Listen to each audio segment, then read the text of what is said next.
I do think on this fine day we get internet, which is tremendous. What is up, Sniper? So we are T-minus 12 minutes from beginning the first roast. The first roast is Ilarin. Sniper, you're second.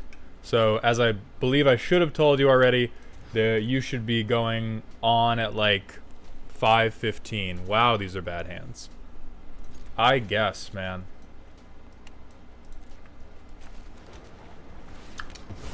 So I'm gonna vamp with my current arena pet deck for like 10 minutes, and we're just gonna heist the fuck out of everybody.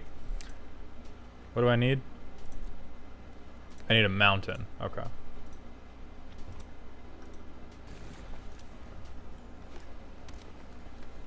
And then at 5 p.m. we're gonna switch over to doing deck roasting, and we're gonna open up with Ilarin's Possibility Storm deck. Sweet Jesus God.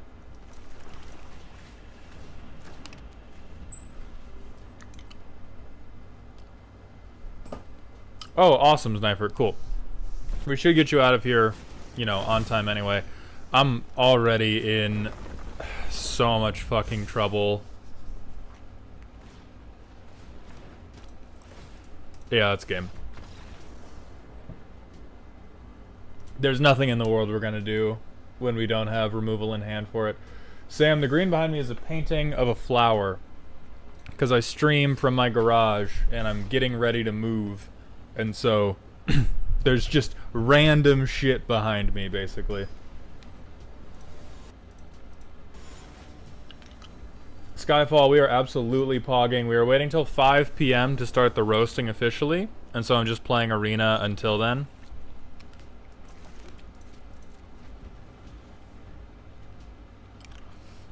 What's up, Radams? Thank you for coming by the stream. Right now, I'm just trying to make my terrible crimes deck work. And again, like, it is bad. I promise you that. It is not... I built this to try to get to the heist cards as quickly as possible and heist other people's decks because I think the heist mechanic is stupid. Hello, gay fug. Lockman, I'm not criming. I am not yet criming effectively. I'll probably grab another shock. Oath of Kaya. 3 to any target. Okay. Oh god, is this gonna be Super Friends? Why on earth do they have Planeswalker protection? I think I need Steam Vents for Brotherhood's End. Sure. Sure, we'll take that. Yeah, Sam, the 1/4 bird, that heists has been absolutely stupid.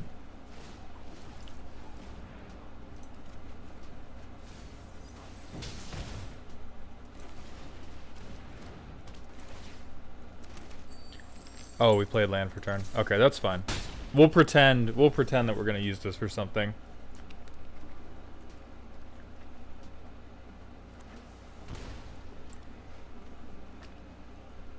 I think if they play... Oh, they can't play Tom yet. On the turn they play Tom, I should be able to kill him. Oh my god, this might be Bombadil Super Friends. This might be Bombadil's Wild Ride.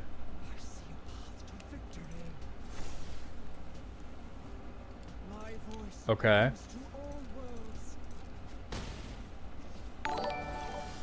I mean, I'm absolutely... So, I can't do anything to crime here. So I'll just Brotherhood's End off the rip. Yeah, I'll take 2, which is okay. I need them to not have Wrenn and Realmbreaker more than I need to have that 1 life.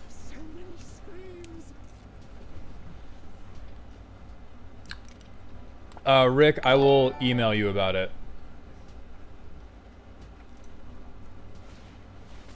Okay, snow artifact, that's fine.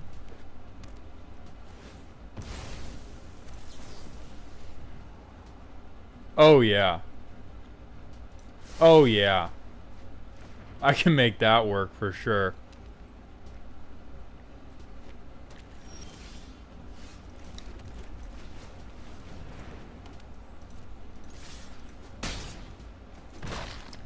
Alright, now please play Tom Bombadil and absolutely nothing else.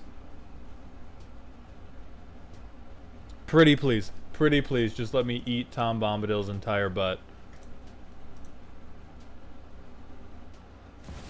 Unskilled Commander and Gayfug, thank you very much for the Twitch follows. Welcome to the doghouse, my friends.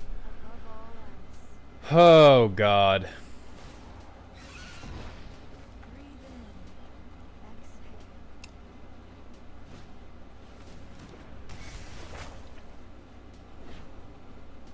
I mean, I might just do an early rebuke to pressure them. Yeah, that is probably what we're doing.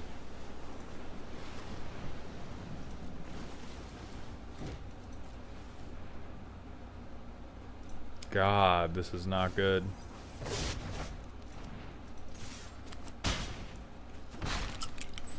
Like, I'm hoping that them being on 4 mana will stall them out for long enough, because holy fuck, do they have too much stuff going on. That's okay.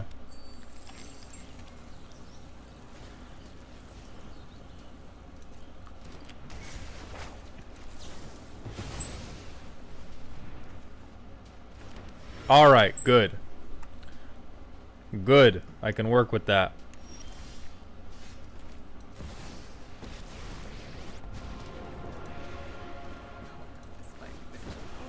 Fuck this land. Get rid of something. Jacob Allen, thank you for coming by the stream and saying so. I am glad that you enjoy my content. And you're about to get more of it in 6 minutes.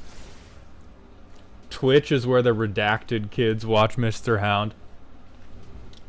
What are you going to make when Modern Horizons 3 releases? I don't know what I'm going to make, like, when it drops. I was going to make a short video just yapping about my current thoughts, because it is kind of fucked up. Like, I really do think that Modern Horizons 3 is, I mean, it's power creep, which obviously, if a Horizon set did not power creep a little bit, people would be mad for different reasons. But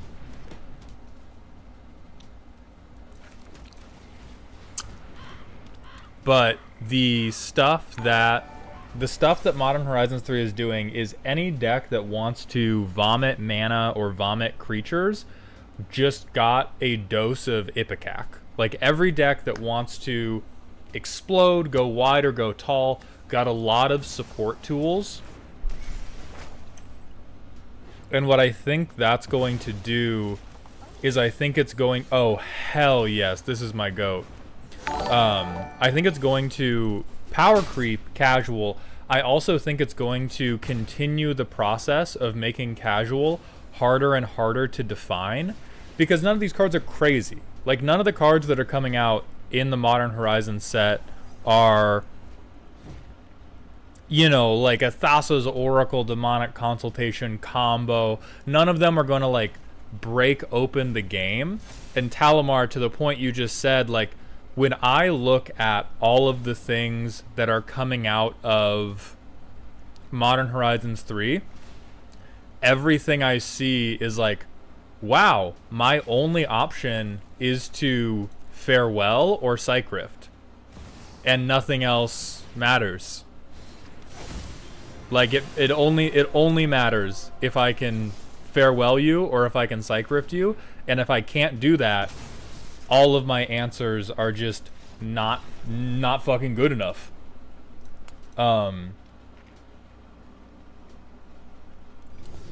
right, Rick Dom, there is that. Yes, there is. And they essentially reprinted the Scurry Oak Infinite. So what I'm talking about is all of the other things that are just synergistic. Like, I would say the most tame example is there's a new mana dork that is like 2 mana, tap to add 1. If you control a creature with power 4 or greater, add 4 green. Which is not going to break the game, right? It's not going to be like, oh, this is so unfair. It's not, this is a CEDH card. This is so fast. It's nothing like that. But immediately, every green Stompy deck is going to have it. And now they have turn 2 another like double soul ring. And there is a ton of stuff like that across all the colors and across colorless with the Eldrazi Scions, where they're packing more and more of an ability to fart out obscene amounts of mana, and that brings us closer and closer to the Yu-Gi-Oh! Singularity, where your resources don't really matter, and you're left with these, like, the only two options you have are to be a deck that wants to vomit, or a deck that wants to board break the person that just vomited, and then you do your vomit and hope that they don't have a board break. For some people, that's going to be more fun. For me, that's probably going to be less fun, and it's probably going to push me to more competitive environments, because the less competitive environments, like the spectrum of space that what people would call like truly casual can exist in, is getting smaller and smaller and smaller, and Modern Horizons 3, I think, is a tangible and important piece of that spectrum shortening.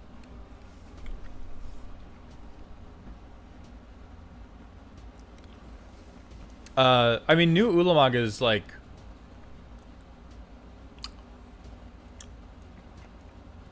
I think the nicest thing I'll say about the set is that the dose of Ipecac that it's giving to all decks that want to vomit, especially Eldrazi, is it is making them more likely to close games, which is good.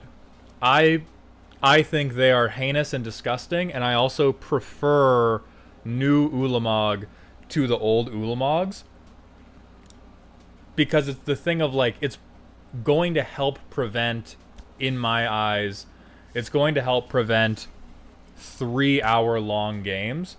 Because if you stick new Ulamog, that game is fucking over. And that's good, to a degree. Probably undercosted for that. Honestly, 10 mana, not that hard to get if your deck is solely devoted to getting 10 mana, or solely devoted to cheating a creature out. But I do think, to some extent, it's good that dumb Timmy cards can end a game, instead of it being a dumb Timmy card that is just going to prolong the game.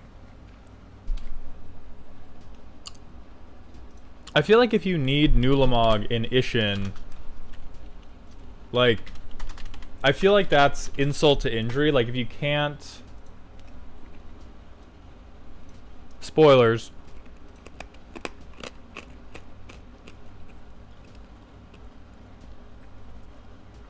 Like, if you're not winning off of swinging with Annihilator 8 to 10, making it Annihilator 16 to 20 should not be the breaking point. IMO.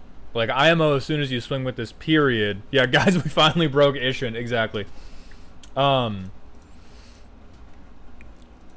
So, I don't know how I'm going to feel overall about Modern Horizons 3, but I am tentatively pessimistic, because I think it's going to continue dismantling the idea that you can actually play casual. I also missed some stuff. Jordan 0117, thank you for the 14 months in a row with your Prime sub. I appreciate those Bezos bucks very much. How are you healing from the procedure? Been thinking about getting that myself for a few years now. I would say I'm like almost fully healed now. The only thing I haven't been able to return to is I haven't gone back to the gym yet, and I'm going to be trying to go back to the gym tomorrow. So that's what, 4 or 5 days to be totally normal again. I am in the camp of people that believes, for anybody not caught up, I got a vasectomy Monday. I am in the camp of people that believes you need to be super about having kids if you're going to have kids. The world is crowded.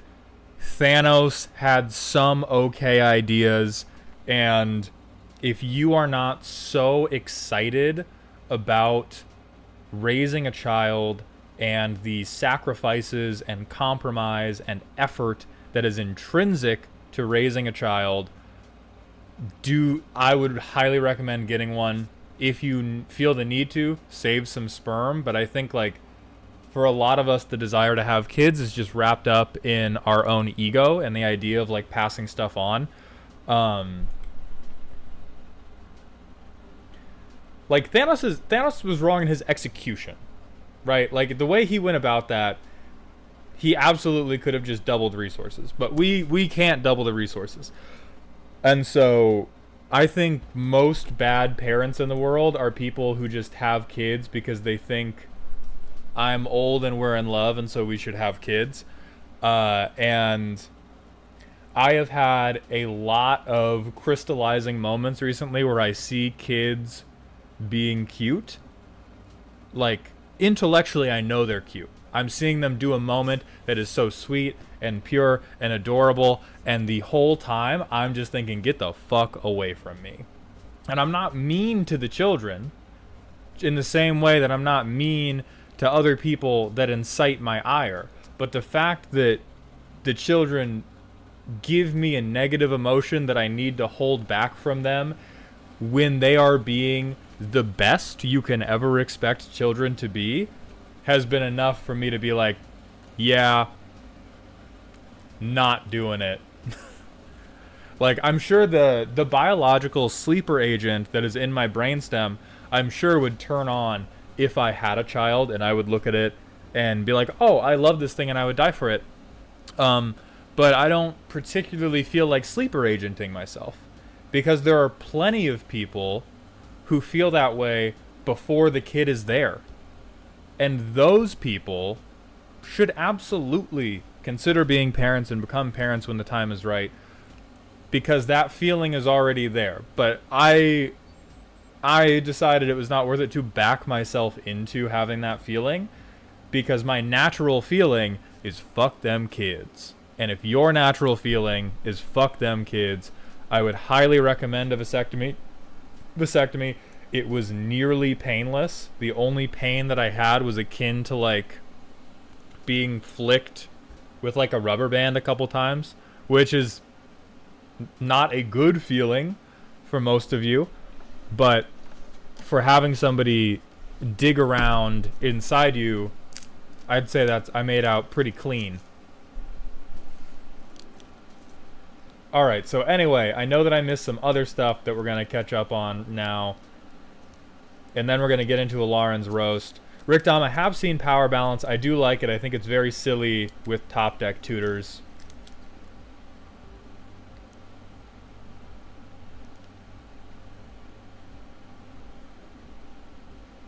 Radams, thank you so much for the $10 tip. I appreciate that very, very much, my friend. Malden Z, have a child win? Not fucking ever. You know, the vasectomy needs like 3 months before you can check if it sticks.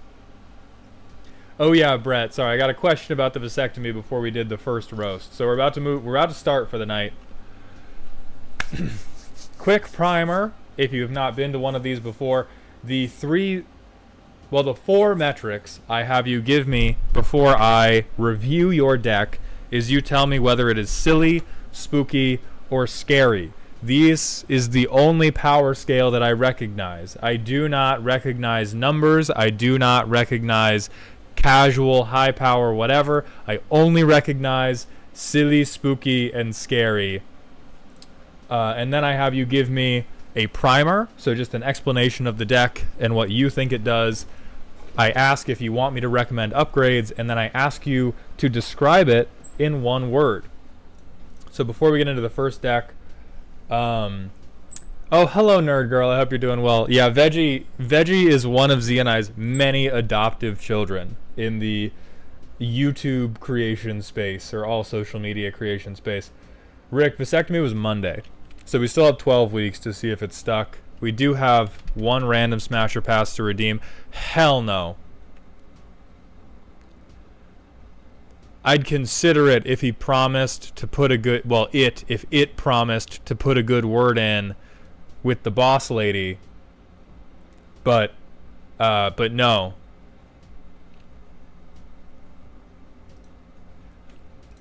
Alright, so Alarin's deck. Gruul +1/+1 counters. Does Gruul +1/+1 counters? Alright, do you want upgrades? Yes. What is the deck in one word? Buff. So this is the type of shit I'm talking about, where Modern Horizons 3 is going to make this cranked for no goddamn reason. Alright, let's see if they pass the land check. They do. 35. Good boy. Halana and Elena. Fucking god. This commander is a source of so much pain for me on MTG Arena. Okay, so they get counters on something every combat. And then it gets haste. Which really, my experience with this deck is eternally Halana and Elena hit the field, Halana and Elena take Trenbolone, a Llanowar Elf hits the field, and then you die. So it looks like all their enchantments are 1/1 counter Voltron to presumably Halana and Elena. Oh, that's disgusting. Yeah, uncounterable, you fucking would.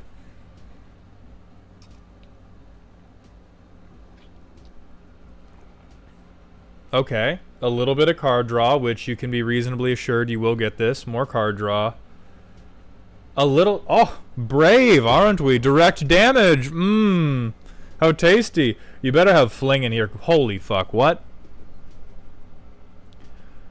Oh, it's got to be for proliferate twice, but you're still going to hell for it. Soul Talisman. Hey, good on you. Good on you for fair Soul Ring. Oh, Belt of Giant Strength is absolutely obscene. 31 creatures. I don't even know if these creatures matter. I'm presuming you have, what, combat damage triggers?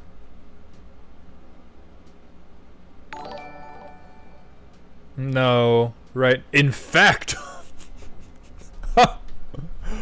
Oh, that's horrible. Okay, Wither, First Strike, Champion of Lambholt. Draw a card.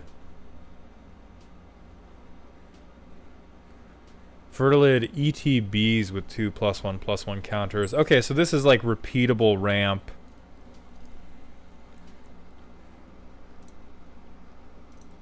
We said it's scary? Alright.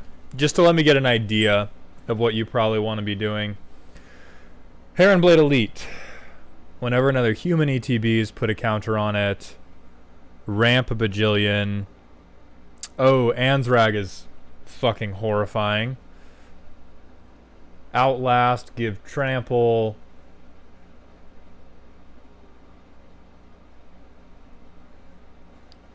Doomscar is good. I do appreciate Doomscar.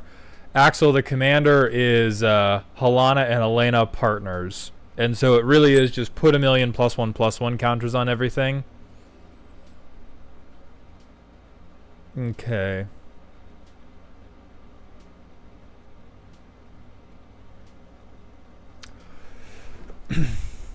Looks like my Halana and Elena deck. Yeah. No, you got it, bro.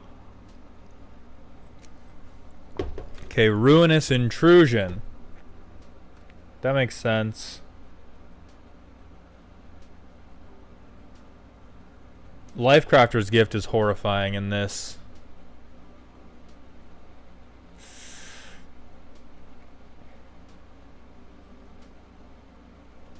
Okay.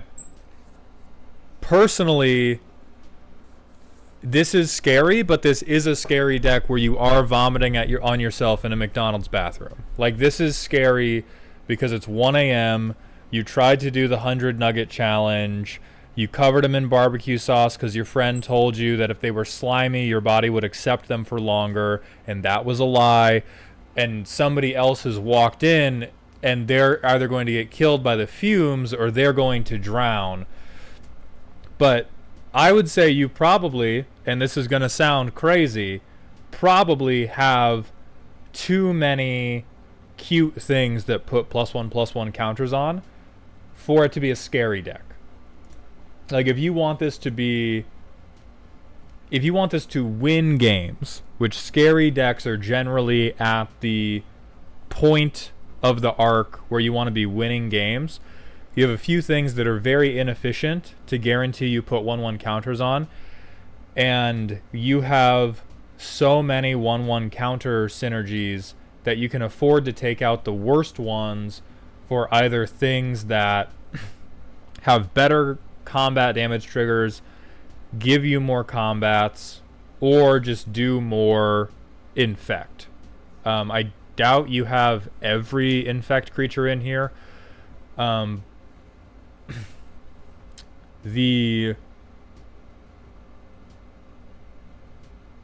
You also have a lot of ways to draw. You have a couple ways to drop 1,000,000 mana on the table, but you do not really have outs for your 1,000,000 mana other than exponential growth, and even then that's a little conditional. I would say if you want to keep the big mana producers, you probably want card draw.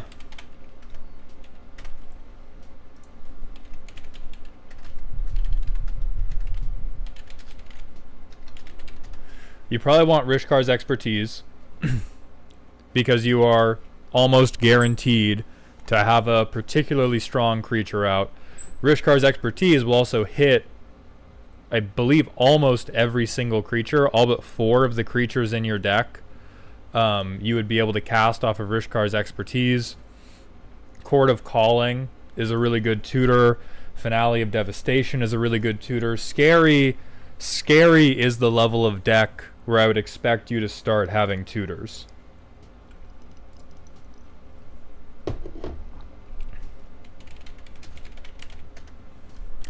Life's Legacy is also particularly good on the low end for card draw.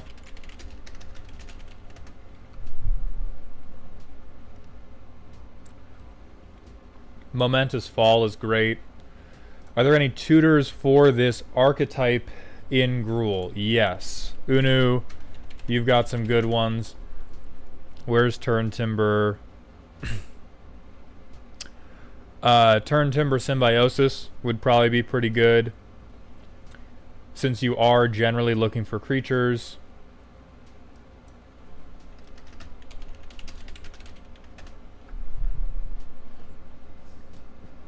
Tooth and Nail would be okay. I don't know if you would benefit particularly from Garruk's Uprising, because almost all of your stuff is entering below the threshold and then getting pushed over the threshold after the fact.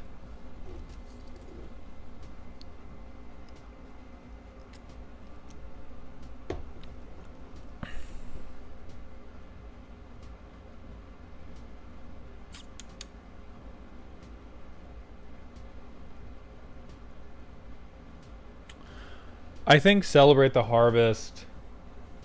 Yeah, Lauren, the deck is definitely decent. I am only recommending so many changes because you shopped it as scary, which means we're trying to get it to, you know, the craziest spot it can be in. But this deck would certainly piss me off if I were to play against it.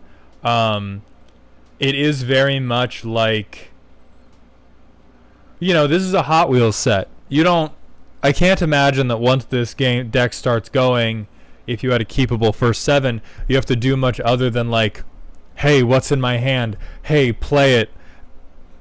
All right, you die now. Because you're very heavy on things that are going to make sure you get Halana and Elena out. Your highest priority tutor target is probably either Ansrag or Bloodthirster. I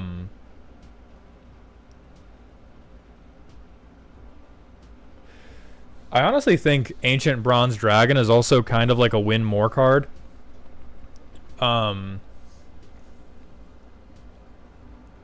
It's really good.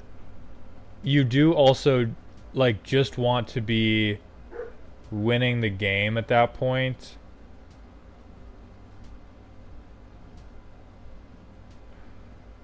or like I think a better way to frame it is why shouldn't this be Craterhoof?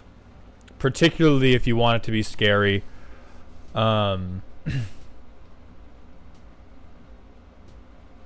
Axel burned Ancient Bronze Dragon just means that if you untap, you win. Since Halana and Elena give it haste. Yes, I agree with that. And what I'm saying is that a scary deck for a 7 mana investment, you do not want the onus to be if I untap, I win. You want the onus to be if I play this, I win. Or if I play this and make it through my turn, I win. Rather than, okay, I got to give everybody else an opportunity. Same thing for Thrun, by the way. I would even say,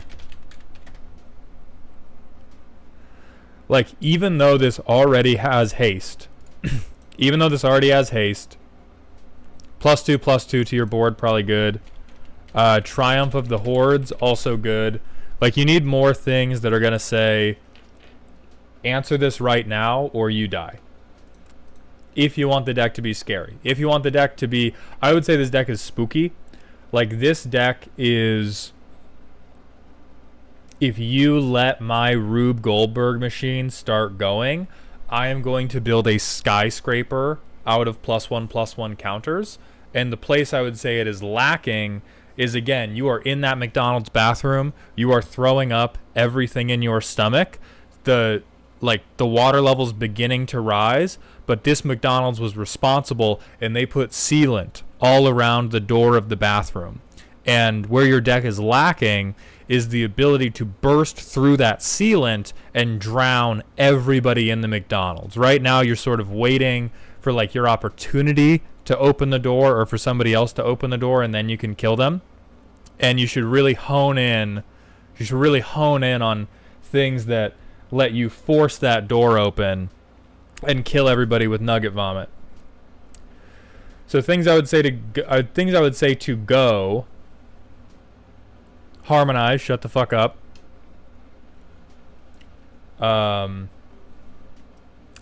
Celebrate the Harvest. Honestly, Contagion Engine. Like, Contagion Engine is probably strictly worse. In most realistic scenarios, Contagion Engine is just worse than playing Triumph of the Hordes.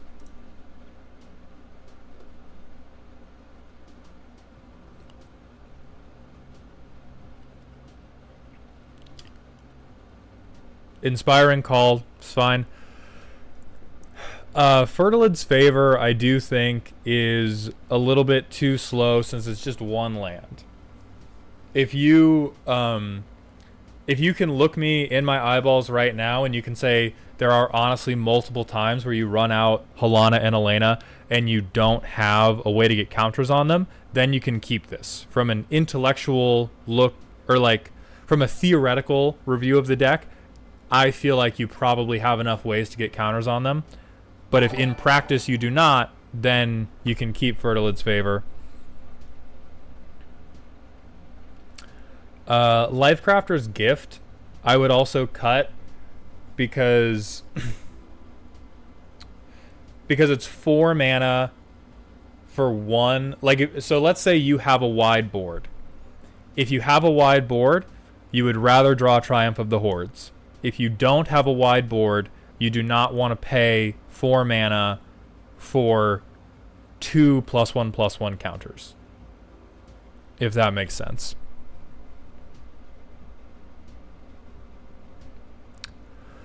Ruinous Intrusion, I think, is cute. If you have people that play high value artifacts or enchantments, I could definitely see this being good. I would say this is a table call. This is a meta call for your table or your local meta.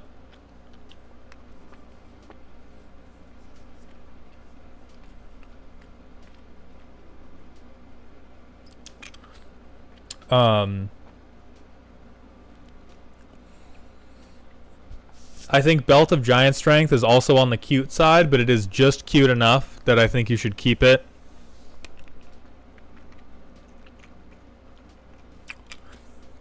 Axel, I would agree that in theory, Halana and Elena shouldn't go very wide, but this deck is very creature heavy.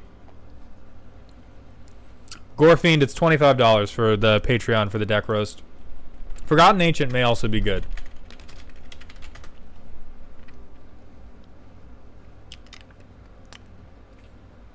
Yeah, okay.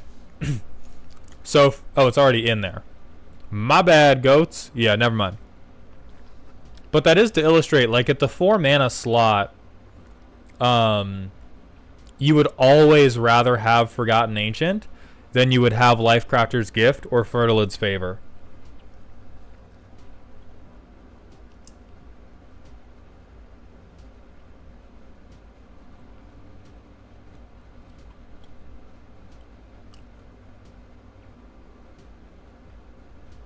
I think Legion Loyalist is worth it because of that first strike clause.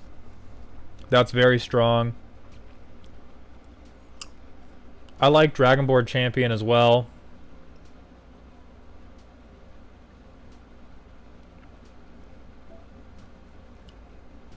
I kind of do like Clamavis. It's very expensive. Oh yeah, unfortunately if you do want it to be scary, you should put New Atali in here. Simply for the flip.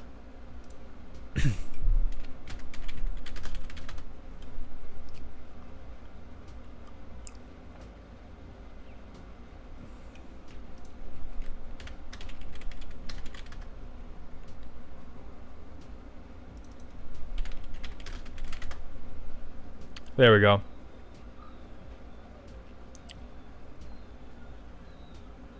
I don't think you want this one. Let me try to think of other.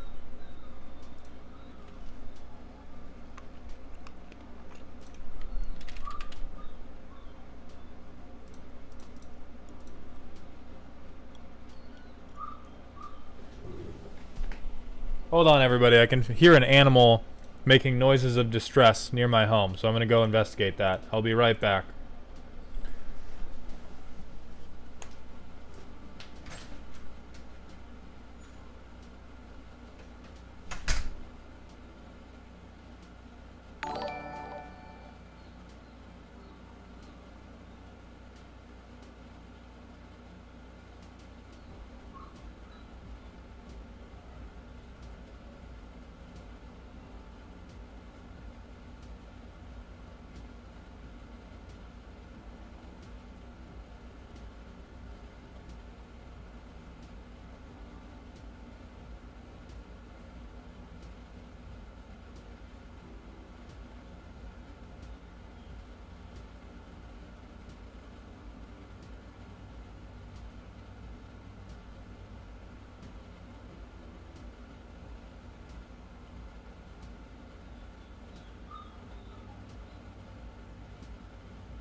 Alarin, no, none of you get my chair. Fuck off. None of you get the chair. Okay, it's mine. It's mine.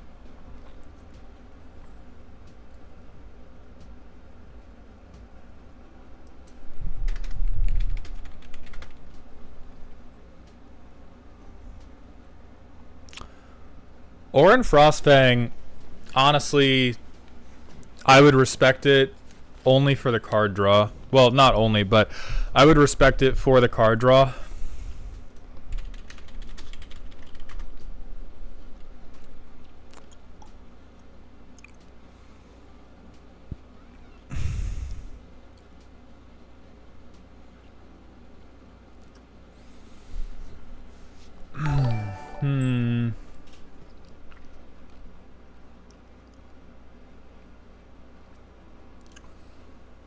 I'm not sure about Fractal Harness. It feels potentially too slow, but probably not. Because it's 5 mana to do anything with it. Like, this card is 5 mana, double the number of +1/+1 counters on one of my creatures.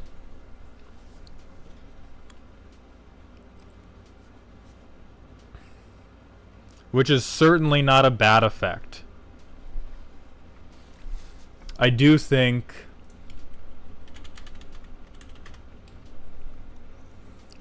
Blackblade Reforged is better.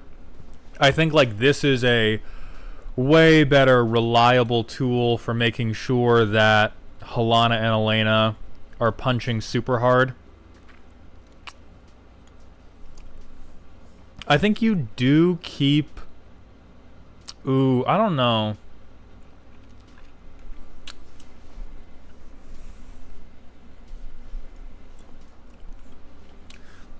Alarin, final question. Have you ever run into a situation where you legitimately could not swing? Where you were scared for your life and you could not swing? Because All Will Be One kind of lets you like sneak some damage through. I am personally in the camp that you should be focusing more on overrun cards that will guarantee that you can swing and get the damage through versus never actually drawn it.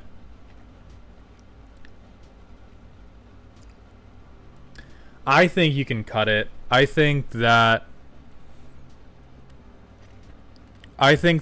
there are far more worlds in which you want something different at 5 mana than wanting to draw this. Like, I think also Cut Thrun, by the way. This is just a big hee I have a hexproof 5/5.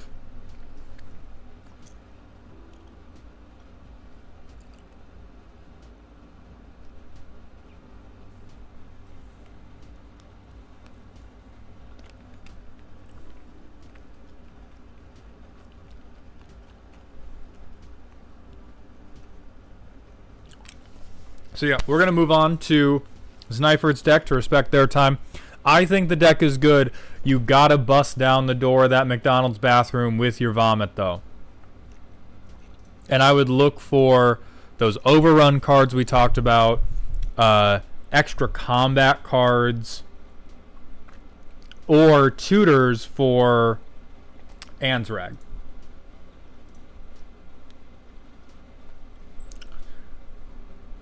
Dakiran, you have not missed your deck. You are third, so we're going to do Znifert and then you.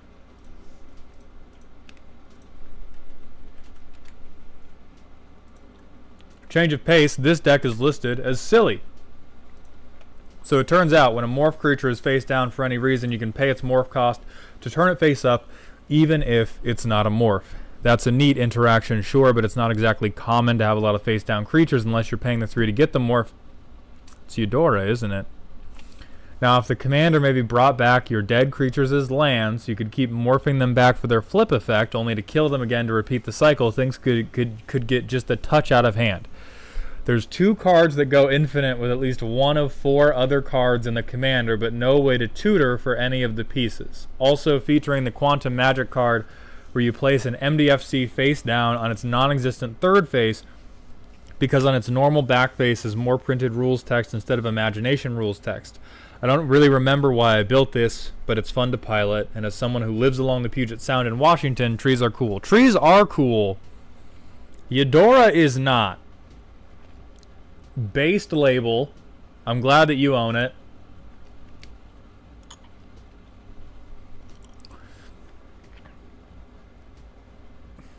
Okay, yeah. Artifact and enchantment removal. That's the one thing I will trust the green player with. Anytime I play with a green deck, I'm like, non-creature permanents, those are on you. Actual win cons, good of you to have them.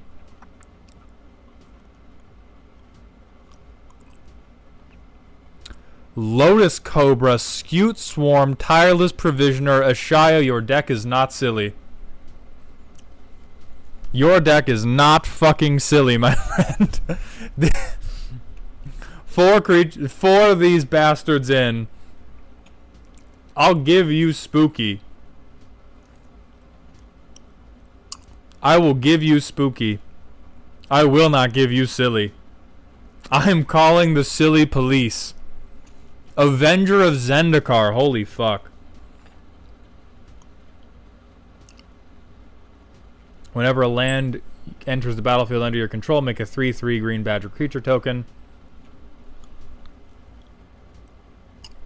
Okay, so the mana neutral and positive morphs are the things you can just flip and sack forever and ever. 2 pieces of removal. Face down cards are funny, right? +1/+1 counter. Cosmic Mammoth. Have a good night, Rick. Scroll of Fate. That's cool. I do like that. Greenbelt Radical. That's a good overrun effect.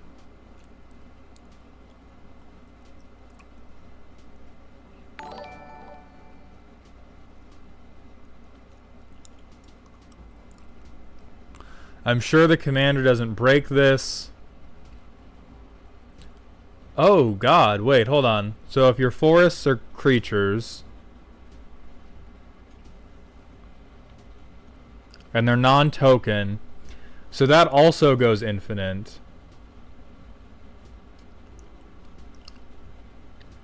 Okay, yeah, so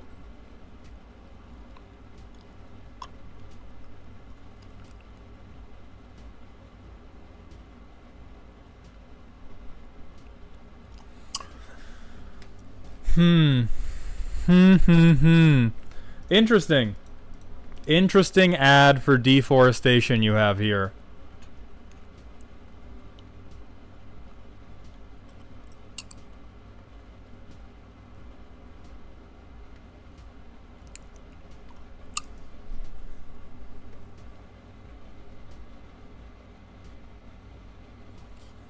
Okay, so let me try to sell you on something, Sniper, to save your soul.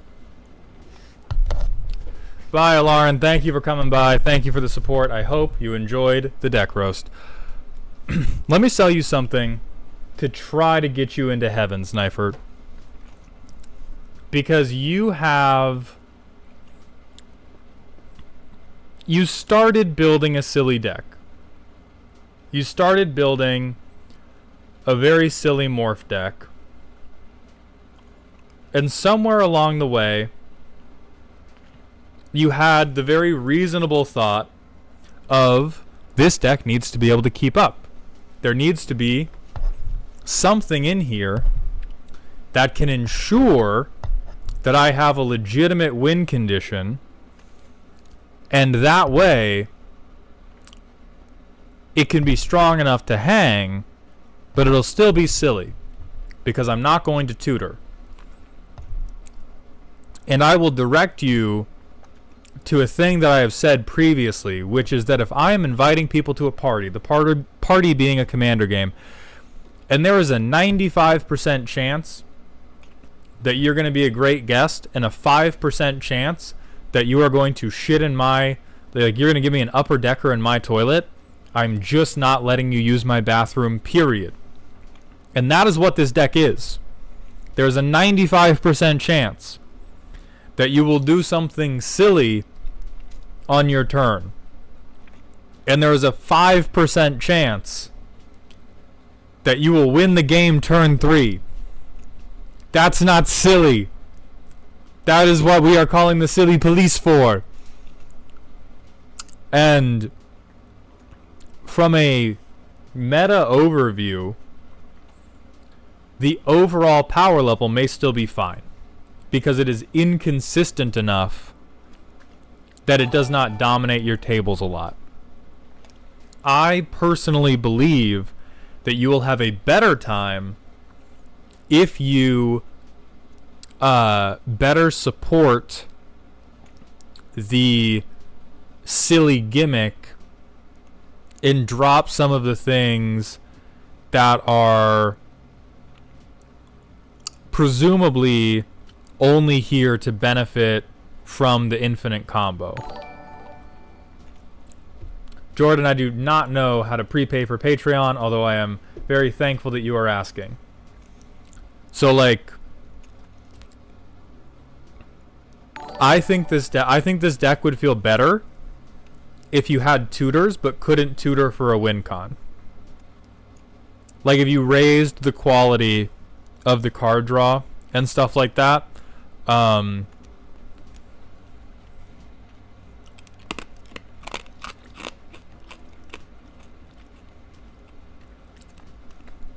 really, this is cardboard Russian roulette, except you're only pointing it at other people. Like, you point it at them every turn, and you go, am I going to put a 1/1 counter on another target creature I control, or am I going to mill you out on the spot, unless you have instant speed interaction? So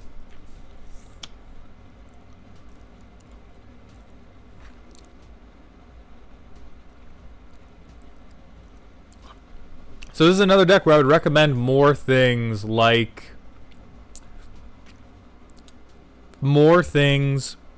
End-Raze Forerunners, more things like Triumph of the Hordes, or like if you want to have a sack outlet, I would have a sack outlet that is going to benefit you before it goes infinite. Because at the point where you have a sack outlet, like, you could still potentially just get infinite landfall triggers onto, like, Avenger of Zendikar, infinite landfall triggers onto Scute Swarm, infinite landfall onto Tireless, and then put it into an X-Spell. Like, you still have infinites that can end the game. But right here particularly... So tone down that you didn't remove this forest because you forgot it could morph for net neutral mana, and so you lose. Yes, that's what I would tone down if you wanted to stay silly. This is, again, like, I'd say spooky. I would probably say spooky deck, because you really have to look out for... There's like 10 cards in the deck where when you play them, an ominous stinger should pop. Like, the Law & Order SVU music should come on with 7 to 10 of the cards in this deck. And that's generally, like, a spooky thing, because the way that they're winning is generally like, you didn't remove this last turn, so now I'm going to play the final piece, and you die at instant speed. But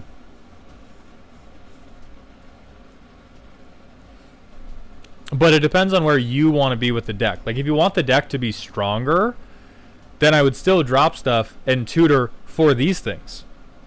But if you want the deck to be silly, then I would drop these and get...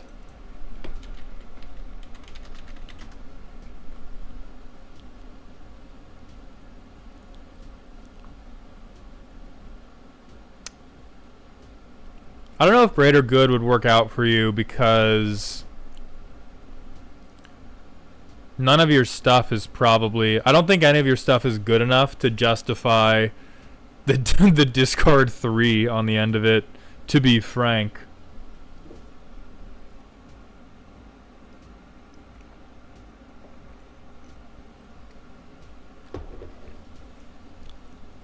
But, like, I would probably get more card draw. I would probably get... You have 39 creatures. I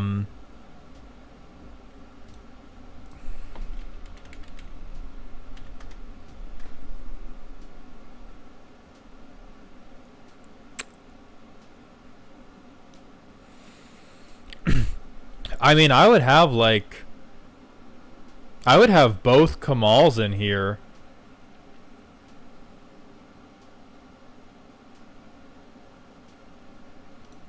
Sniper, there's nothing wrong with making 2 versions. Like, you could make a Yodora deck that truly approached high power, like tried to get close to CEDH viable, just by stacking it full of tutors and draw, and trying to get to these things as quickly as possible. I want to be very clear, it would not be CEDH viable, but you could make it pretty good. And you could make a different version that was like, I'm going to make a bunch of morph lands, and then eventually my lands are going to beat you to death. You know, those things can coexist.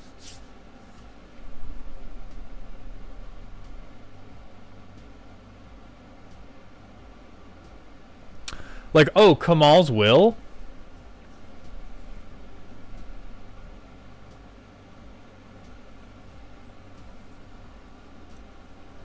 Like, you need to poop mana, but you're also going to be pooping mana.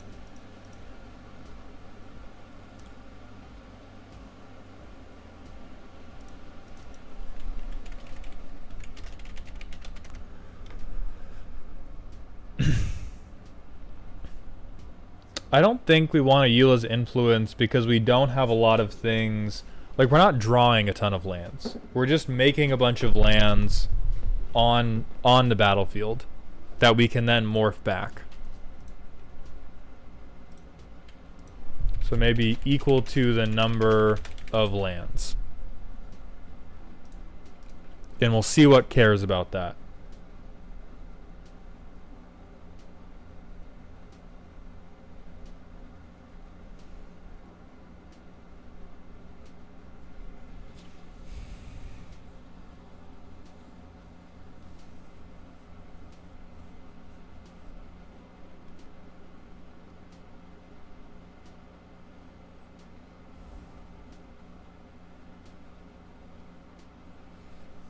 Yeah, there's certainly enough here that I think you could do a mix of here's all my stuff that cares about morph, here's all my stuff that cares about the number of lands I control.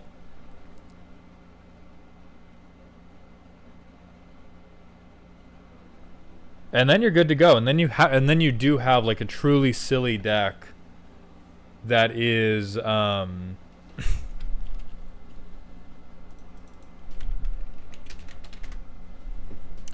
that is winning in a reasonably silly way. Avoid Fate is kind of funny. That is cute, and I do like it.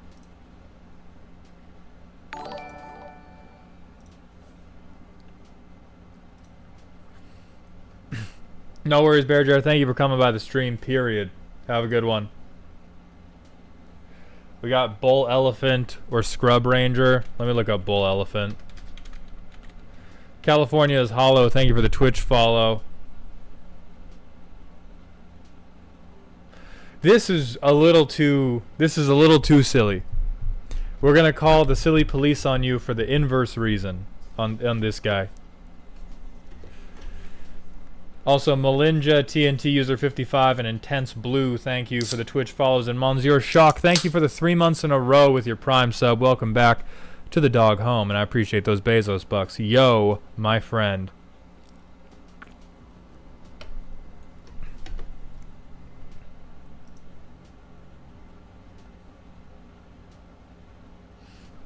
Sniper, yes. That's what I would recommend, because as soon as you tell me this is a silly deck, and I see probably the 4 best land deck cards. Well, some of the 4 best. No, I won't say the 4 best total.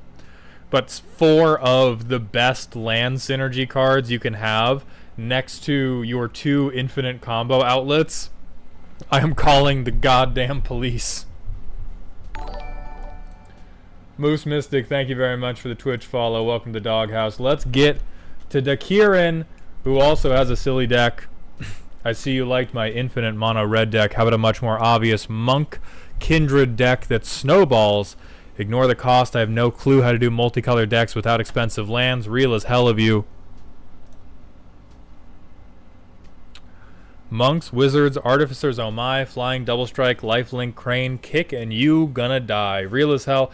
I do believe this can be silly. This is the Shu Yun? Is that his name? The bald dude? Oh no, the Archimandrite. I should have... I'm a little dumb. Fun fact about me. Fun fact about Maldhound. I'm a little dumb. Yeah, it's the Archimandrite.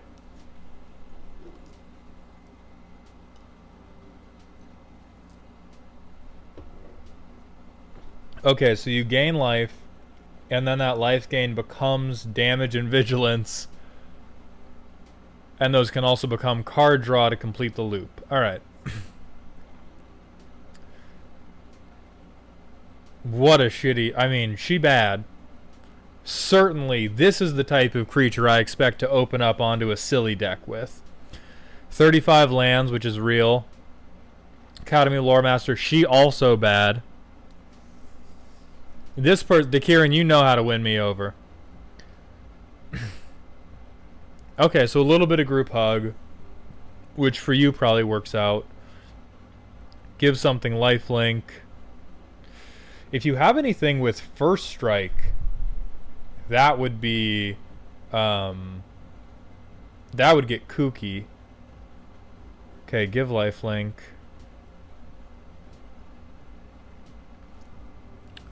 Target creature gains double strike. Alright, there's your first trick. Can troll. How on earth is that a troll? Huh. Giving lifelink I definitely get. Giving double strike I definitely get. Deflecting palm for sure. Aggravated assault, yeah. Oh, that's fucking horrifying.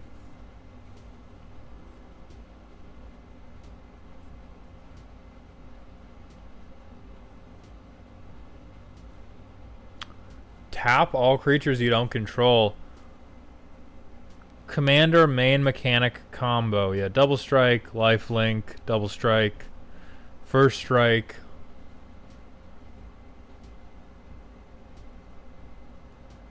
Yeah, I mean, I would say this is some pretty honest goobering. This is pretty straight up, I'm going to beat you to death with hammers. Don't let me play hammers.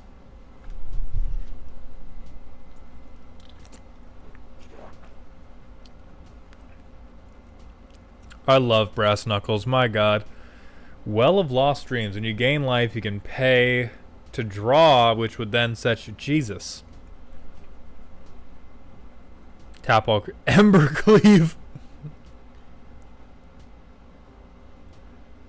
Enter the Infinite is funny. Is that...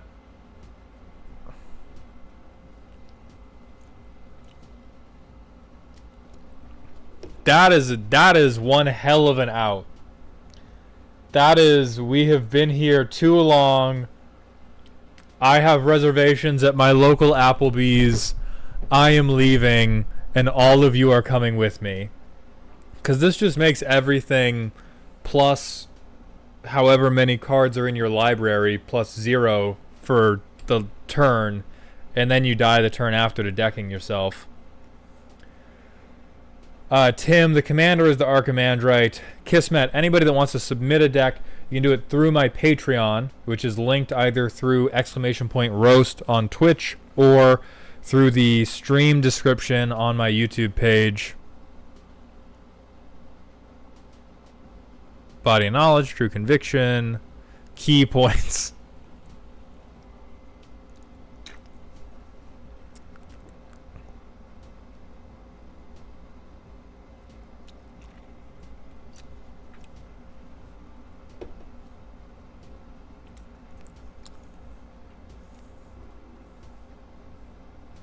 Elsha of the Infinite to make Enter the Infinite happen on someone else's turn, for sure.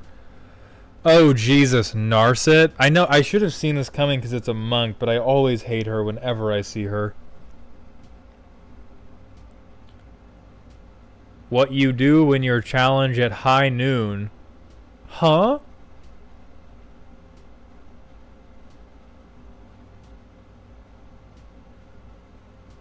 Sphinx is fucked up. Okay, I do want to playtest this one. I'm a little intrigued by it. One land? No, 2 lands.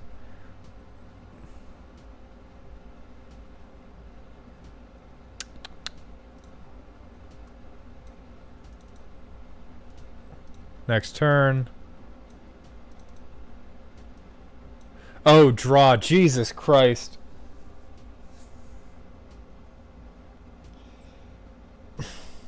That game with Veggie Wagon broke my brain. It just doesn't work right anymore. Oh, and we have our eventual win con right now. We'll pretend that Mystic Remora drew us one. Yeah. Yeah, we'll just say it did.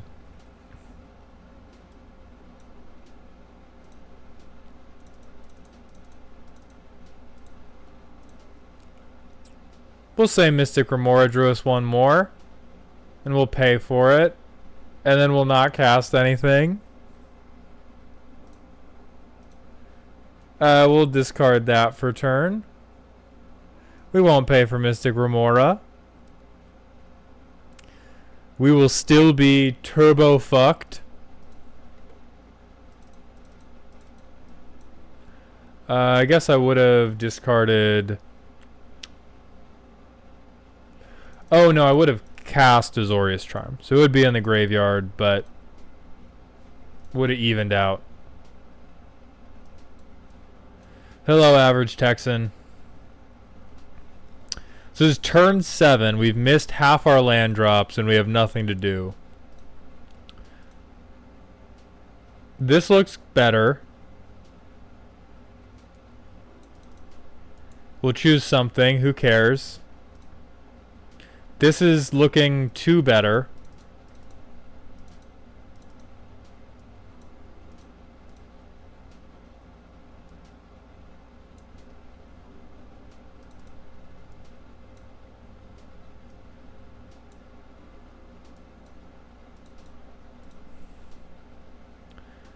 Okay, you guys. Turn 4, we've played our commander. So we'd gain 1 life. Holy shit, we have a 1/5. Well, and then we could Narset. Kieran, I mean, your deck is... This is the appropriate pace. This is the appropriate pace for a silly deck. So you should not feel bad that it's taking this long to get going. I'm just thinking of, like... What could we do to make it a little more active in the beginning turns? Because you do not have a lot of good things to do at the beginning of the game.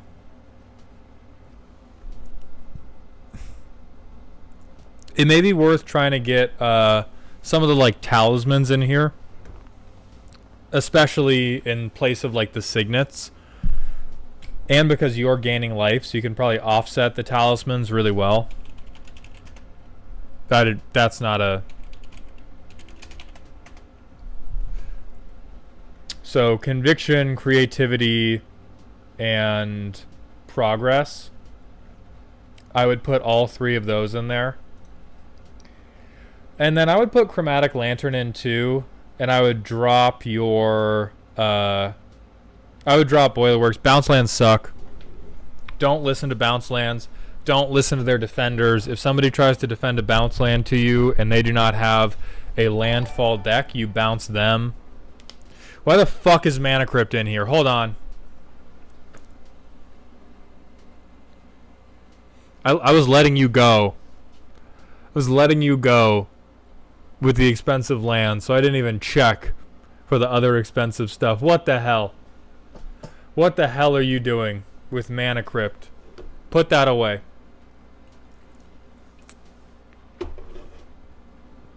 The lands are whatever. Proxy all your lands. You...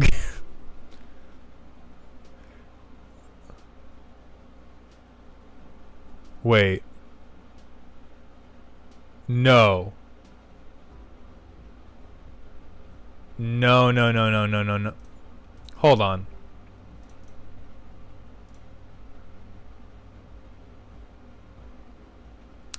You have Mana Crypt and no Soul Ring.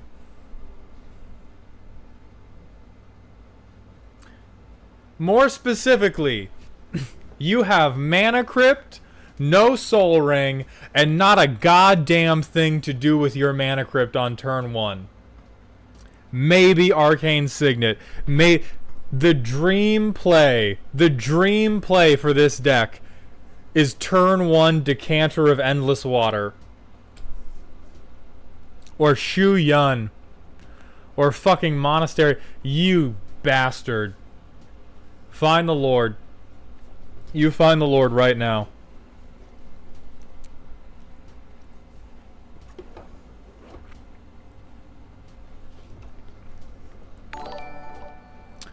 But for real, get rid of these fucking bounce lands. I think you just have the one. But dump the bounce land. Get the bond lands, which are the ones that check for if you have opponents. Get rid of fucking Mana Crypt. Get rid of Mana Crypt. So Reborn Hagiomaniac. The reason I argue against bounce lands, I understand the premise that they guarantee you a land drop. In Izzet or in Jeskai, what will most commonly happen to you to make you run out of gas is that you will get screwed on your pips. And so any mana source that makes you pre-commit to your pips is that little bit more likely to screw you over. And so it is less about the fact that they bounce and more about the fact that you're locked into adding red and blue versus something like where are these shits at? I swear to God I saw. So like I would also cut Sunscorched Divide. This card sucks. This card will shit in your family's mouth. This card will kidnap your mom's dog. All right? And it will train it to piss on you when it sees you. But Rugged Prairie will never betray you. Rugged Prairie is always right there to tap for what you need it for.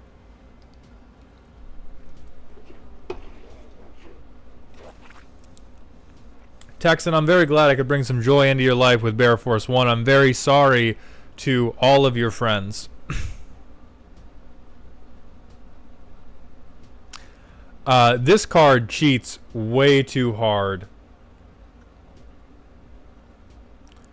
This card cheats way too hard for what your deck is doing. You do not need this bitch. What is she meant to cheat out?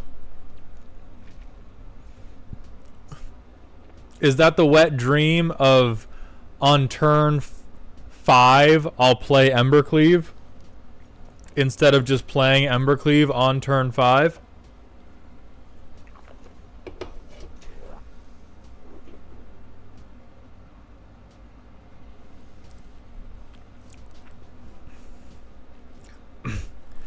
Prof said bounce lands are good though? Fucking liar, bro. And I will accept that they, like, there are contexts in which they are good. I would say decks that want to spell sling, not those contexts. Decks when you are decks like Stompy decks where your general plan is like I'm gonna tap out every turn or I have landfall triggers. Sure, bounce lands galore. Doesn't matter. And landfall decks was one of the things they said originally for when you should be playing them. But if you don't have landfall and if you don't have landfall and you care about the color of mana you're producing, bounce lands are more likely to fuck you on pips than they are to help you out. But anything landfall, anything where the colors are not that important, bounce lands are fine. But even just in red-blue, Boilerworks will routinely screw me because I needed both of these pips to be blue, or I needed both of these pips to be red. And that's just in red-blue. As soon as you add white into the mix, like, Mystic Monastery, always better than Boilerworks. Vantage, likely better than Boilerworks.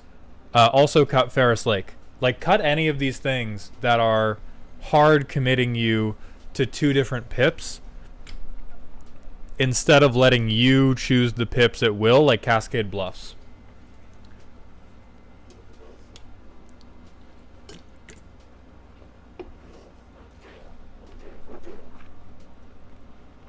In white decks that ramp based on land deficiency, bounce lands are great. That is a good point. That is a good third opportunity. This deck is not one of them.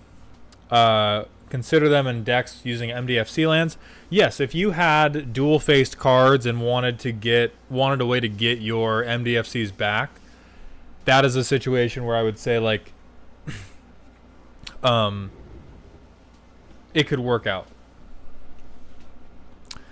Also, Chromatic Lantern yesterday.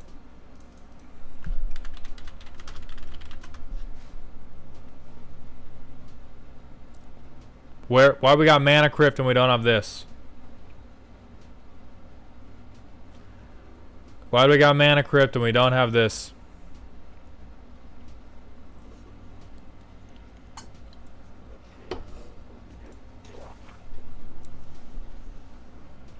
And we do probably want to make your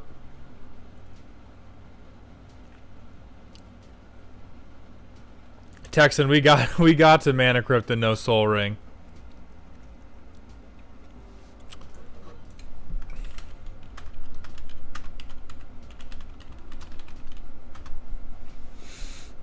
If you can't find a place for this, you gotta turn your Jeskai card in at the dealership, my friend.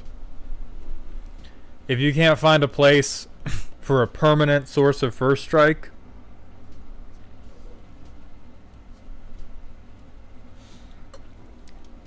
they're gonna take your fucking Nikes, my friend.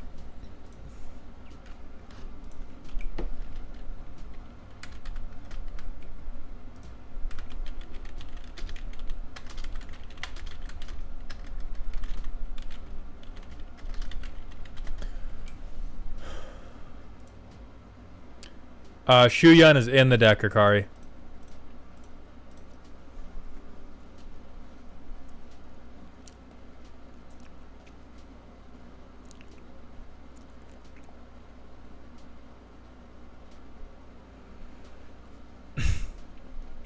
This guy. Ooh, this guy. Because he has first strike. So hear me out. This guy opens up a ton of put lifelink on them, get the first strike damage, also buff my entire board, and since it's 3 mana, you're probably playing them as a setup piece for your commander.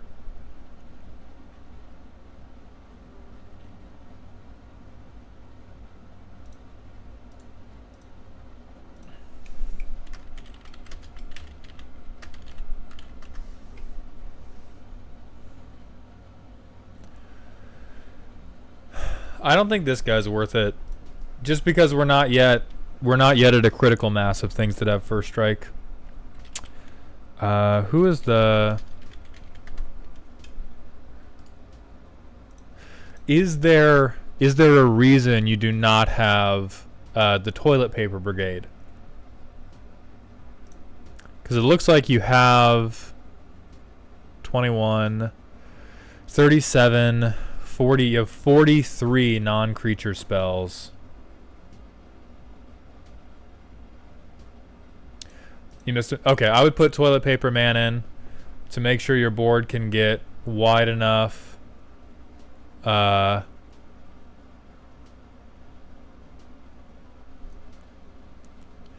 don't know about Union of the Third Path. It's pretty bad. It's pretty bad, I'll be honest.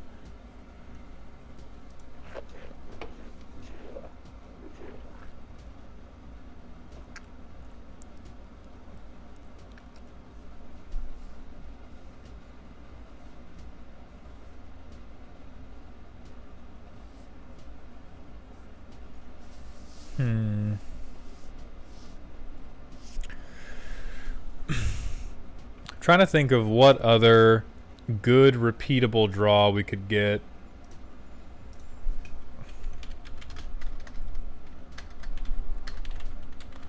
Oketra's Monument.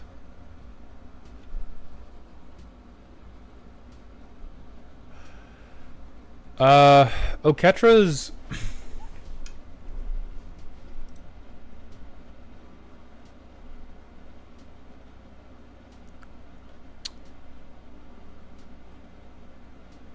No, because Oketra's... Oh, actually, so we don't want We don't want Toilet Paper Man because I did not realize that the Archimandrite only buffs those 3 creature types. I was only thinking about tapping them for card draw.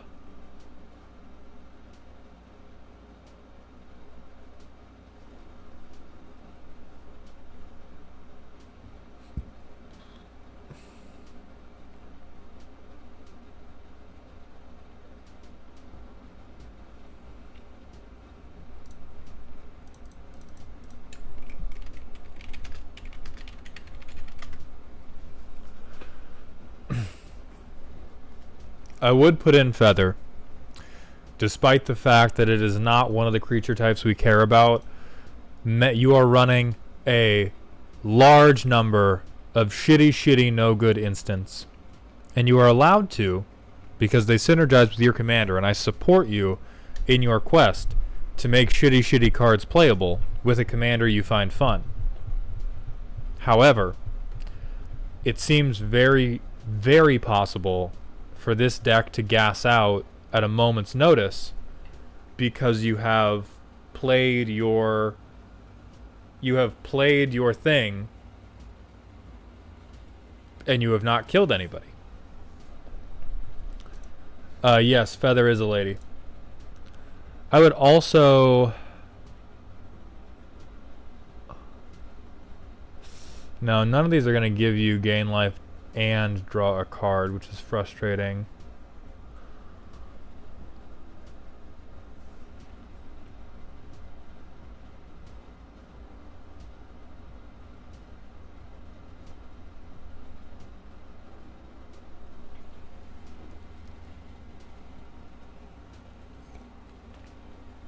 Hello, Chai Sky. Thank you for coming by the stream.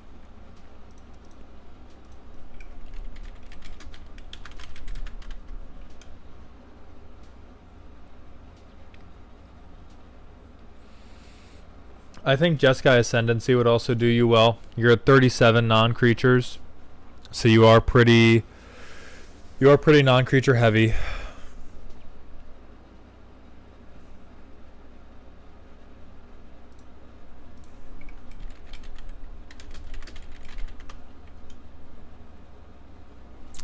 I would also probably do Whirlwind of Thought. And then I would fix your goddamn mana base. I like the gimmick here. I do think it is a silly gimmick to tell people I'm going to gain some life and then beat you to death with hammers because my health insurance gave them to me. I think you should persist in that. I think where this deck is letting you down is in bad, no good, shitty lands. The lack of the better mana rocks. Like, you could keep these 2 signets. I would probably replace them with talismans because of that pip thing I told you about. And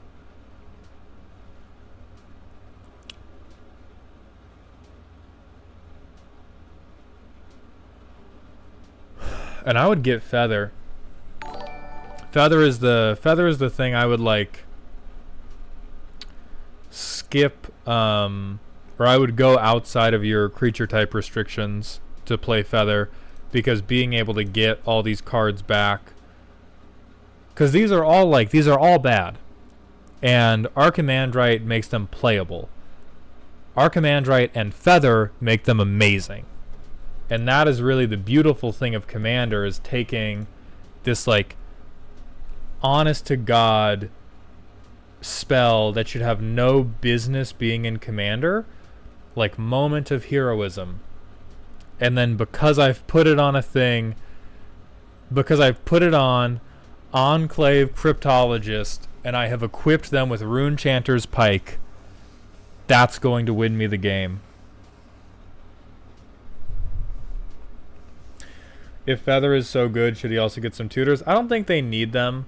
I think if they wanted to make this deck spooky or scary, they would bring in tutors, but they would also bring in a lot of other things.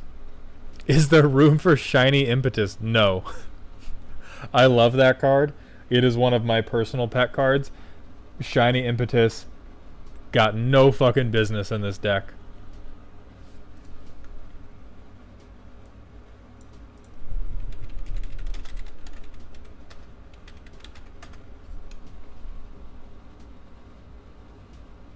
Oh yeah, no, get Vesuvan Duplimancy up in here yesterday. I don't think Zada would work only because I think it's going to be too low on creatures.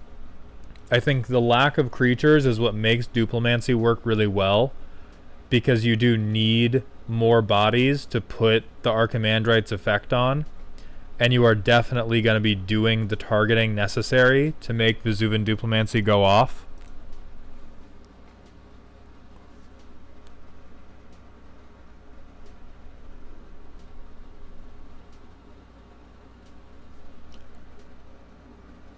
So cut whatever you have to cut for Vesuvan Duplimancy.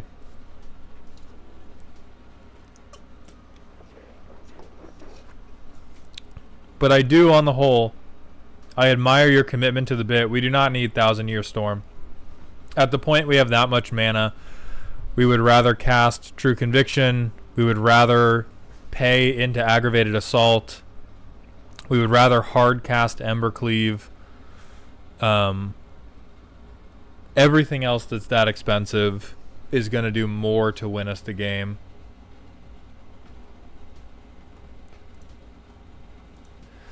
We are going to move on to Emperor Tromidlov Drolmai, who has another silly deck. Trying to win with Maze's End in mono blue. That sounds silly.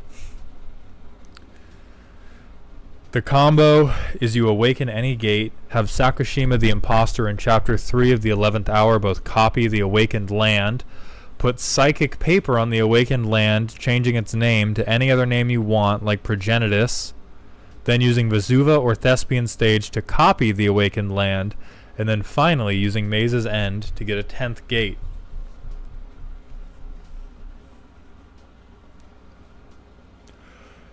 The deck manipulation cards are actually really good because you can put a bunch of lands on top, and since half of the non-basic ramp is ramp from top of the library, it's win-win for what you actually draw and what you ramp into. The considering cards are all cards I did want to upgrade into the deck, but did not have readily available in paper and didn't want to pay for at this time. And the backup strategy with Obero Breezecaller and Patron of the Moon requires either Baldur's Gate and 6 other I'm assuming that they just took the like old-timey stage crook and just yanked you right off at this point. That primer is that brick of text that I just got punched into my brain. That is a silly commander deck. Here is my simple 18-step IKEA guide to build a Maze's End win con. That's silly. I believe you when you say silly. You pass the land check. So what does this commander even do? Return lands to copy an instant or sorcery spell. I'm already going back to the primer. Okay, you awaken a gate.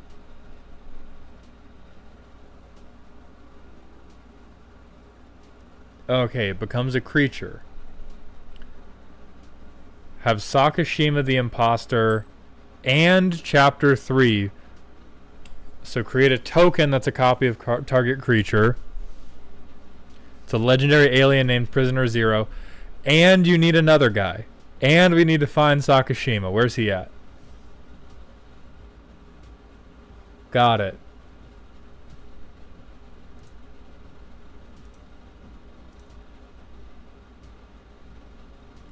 Okay, the critical combo. Perfect. Thank you, Emperor. Psychic Paper.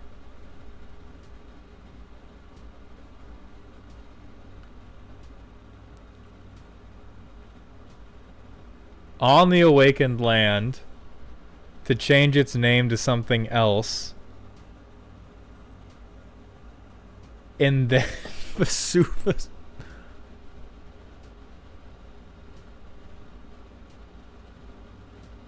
What the absolute fuck?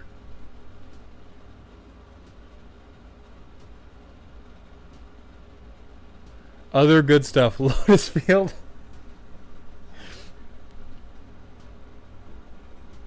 Teferi's Isle.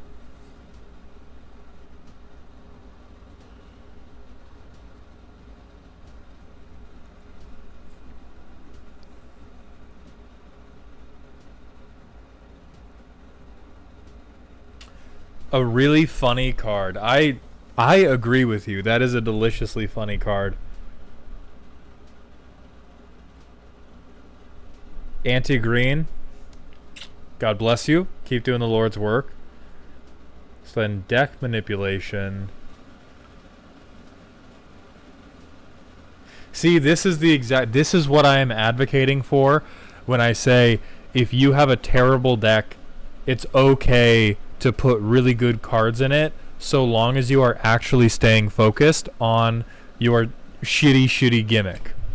Because Sensei's Divining Top, incredibly good card, and I currently have absolute faith that this is the most reasonable use of Sensei's Divining Top I have ever seen. I 100% believe Emperor when they say it's not that type of Divining Top, because this deck is hilarious.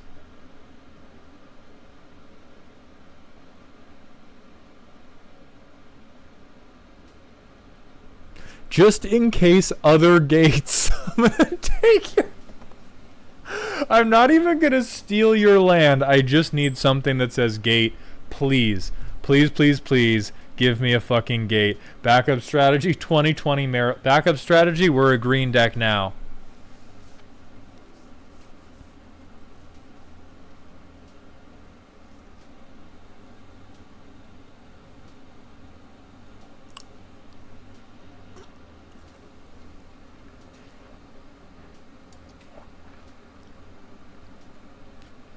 Land protection is a cost. So this tells me that someone in your playgroup has begun adapting to the strat. And they've lost to it once and they have sworn never again.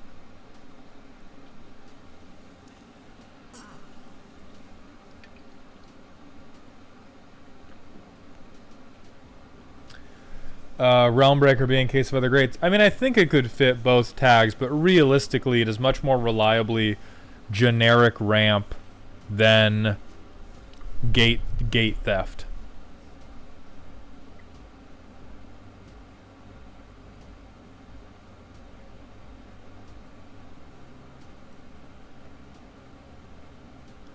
High Tide is ramp.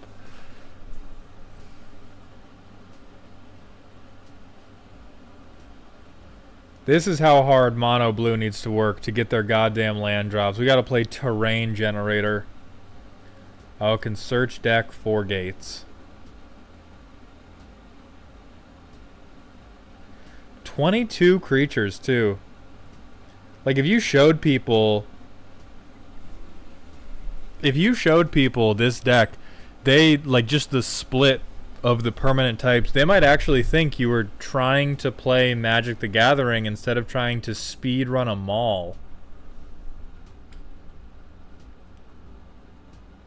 Crazy Moose, holy fuck, thank you for the $20 super chat. So as a question before I submit anything later, what are your thoughts of decks using commanders in ways that are clearly not the original intent? I love it. Look at the non-basic ramp tag group, please.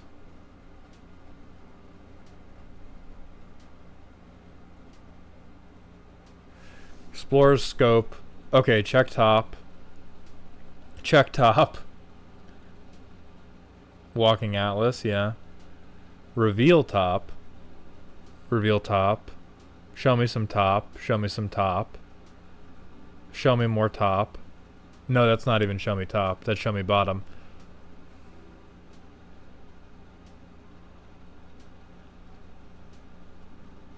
Wowza. You are just pooping earth. Or I guess pooping water. This deck has mad diarrhea. Yeah, show me some top. Show me some tits. Show me some hole.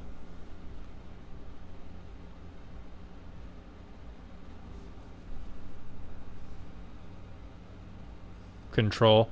I have three whole control cards. One of which is to pay 3 mana. This is phenomenal. I love every second of this. This is fully committed to the bit. Even the things that aren't a part of the combo do seem to care about what the deck is doing, in the sense of being like Moonfolk land shenanigans.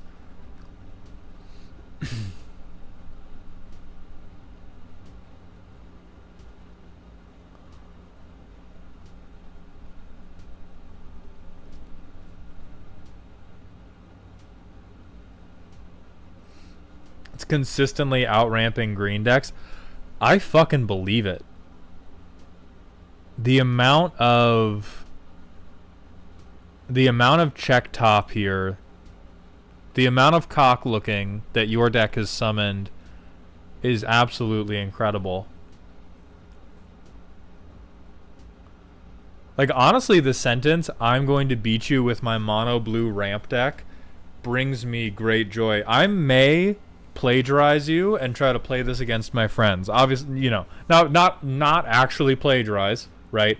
I like to use that word jokingly, which is a habit I should have broken before I started making YouTube videos. I am definitely going to try playing this list against some of my friends, because mono blue ramp just seems so great.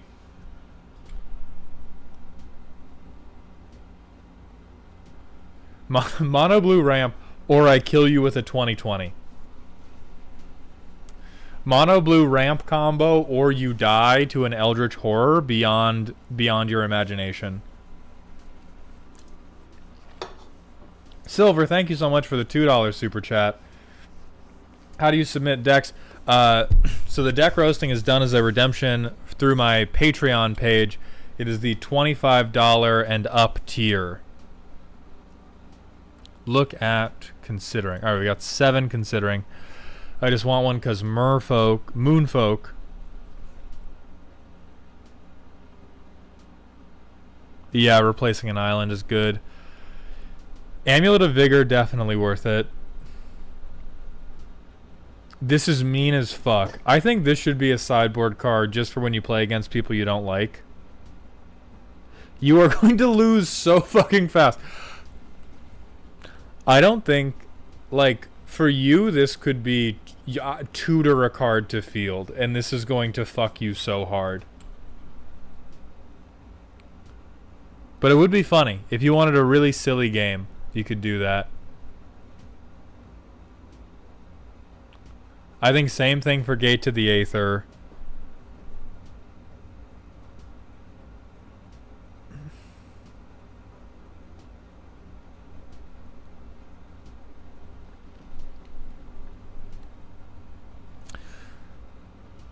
I'm not sold on Mind Over Matter.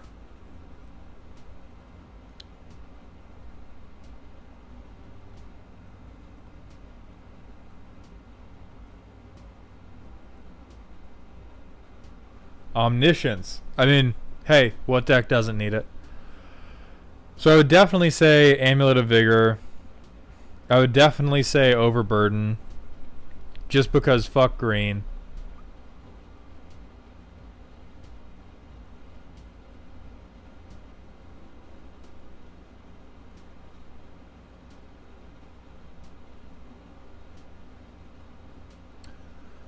Oh, another way to untap Maze's End. That is a good point.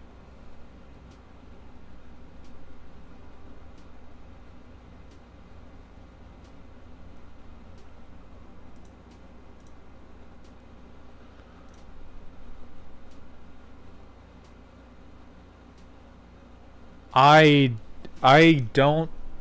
If you tell me Dowsing Dagger is that important, I simply do not believe you. Or I require explanation.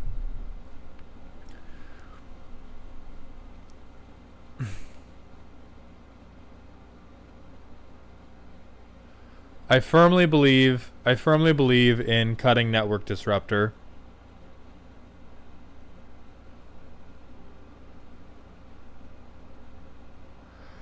I kind of believe in cutting mitotic manipulation because the world that I'm considering is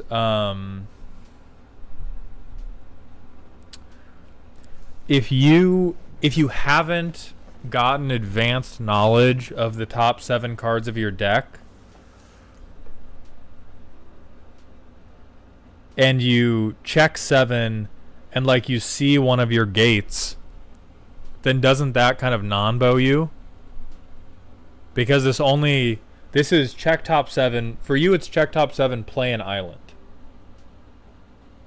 And I feel like that can get problematic. If you've already looked and you already know that a gate's not in the top 7, then this is great to move those out of the way. But if you ever don't know what's in the top 7, then this card is either dead or you risk shooting yourself in the dick.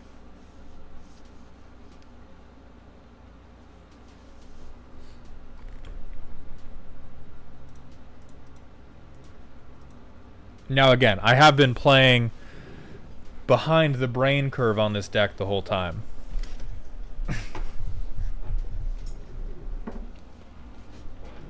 Omen Keel is exceedingly funny anyways.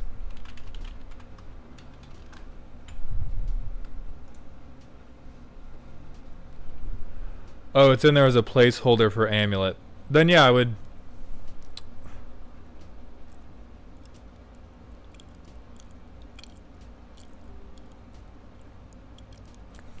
That is funny, Ramp.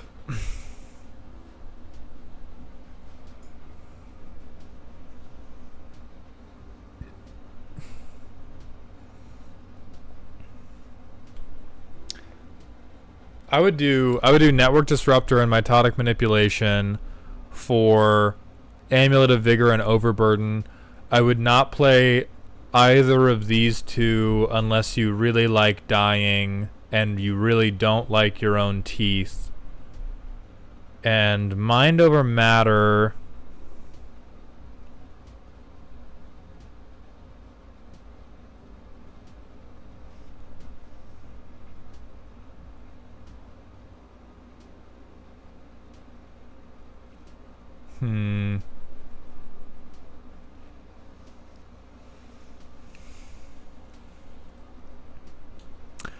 Mind Over Matter, if you already outramp everybody, this is the one situation in which I'll say cut an island. You don't need it. You don't need it. I believe in you. Hey, believe in the me that believes in the you that will draw the lands anyway. Cheerful Gestalt, thank you very much. I appreciate the kind words. Deck is absolutely silly. You have truly knocked it out of the park on having a deck that qualifies as silly. This is so dumb. And like, I would probably start sweating as soon as I saw the 7th gate hit your board, and I was like, holy fuck, they're actually gonna do it. They're actually gonna Mazes End me in mono blue. So props forever on that. We're going to move on to Salt Boy 42's deck, which is spooky. The primer is make as many goblins as possible, as fast as possible. Goblin Charbelcher is in there because it's funny. We are Goblinkind, heirs to the mountain, empires of chieftains past. Rest is death to us, and arson is our call to war. That's hard as fuck. Who was that? You? Is that a Salt Boy 42 original?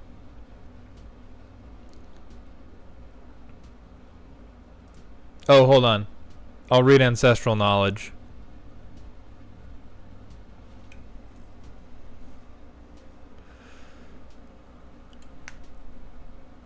Cumulative upkeep. Oh, wow. Oh, I'm going to start playing that. That card is hot as shit.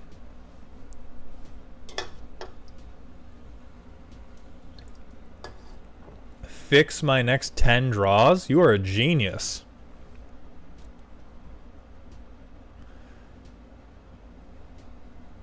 Okay.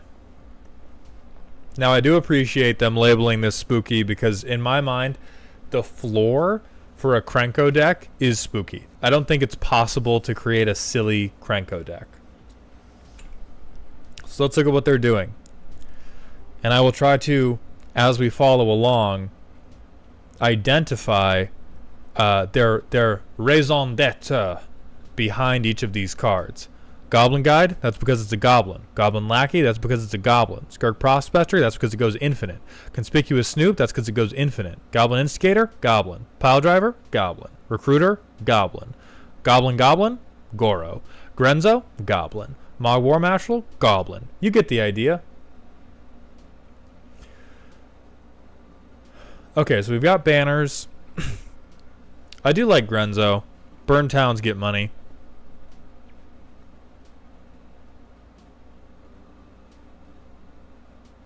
So what I'm looking for, I like this. I like this a lot. I do love taking other people's stuff.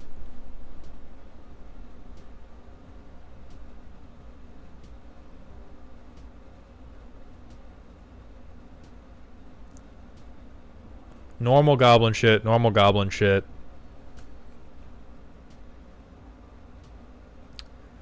Goblin Charbelcher. I don't think Goblin Charbelcher is in here because it's funny. At 33 lands, I think Goblin Charbelcher is in here because it is a fucking Desert Eagle aimed at everybody's head. Yeah, we've got an untapper. Throne is good.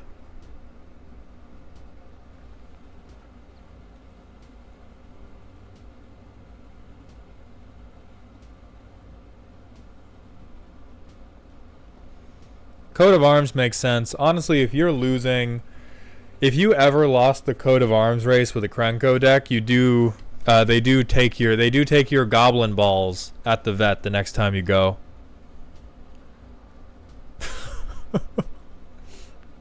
I like this card.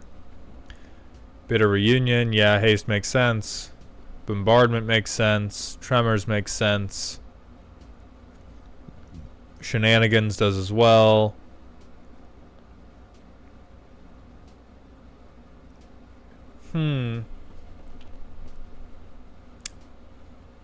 Okay, well immediately something we want to change is you probably want to swap Fiery Emancipation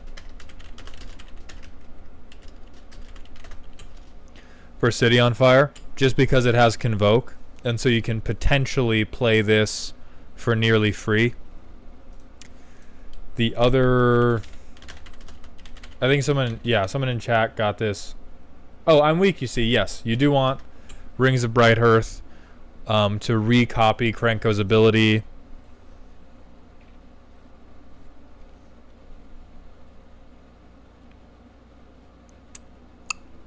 Gamble, Warstrike, Vandal Blast.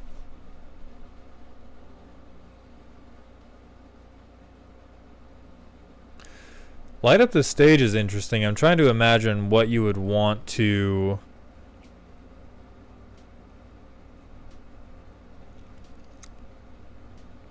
I don't think you smoked enough meth before you made this list, Salt Boy. This is far too reasonable of a goblin list. And I think you're trying too hard to play Magic and not hard enough to inflict pain on the people around you. And what I would do to fix that is I would probably dump Light Up the Stage. Potentially, not Jessica's Will. Jessica's Will is too goddamn good. But I would dump Light Up the Stage for another wheel spell. You already have Misfortune. I think it's Magus of the Wheel. I would get this guy, even though he's not a goblin, just because what goblin decks, by and large, want to do is vomit their entire hand onto the board and then get board wiped and then die. And that does not get fixed by Exile 2. It does get fixed by drawing 7 after you've played your whole hand. If you would like, as some people are suggesting, to pass out knives to all of your opponents as a pregame action, you could bring in Blood Moon. I think Blood Moon is likely to... It might just bring you more heat than it solves. Let's look at Jessica.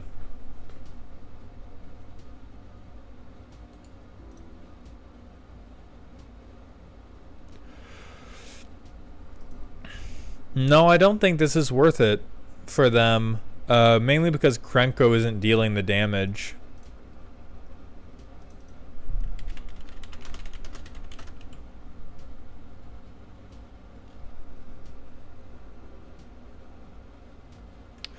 Connecting the dots would be good.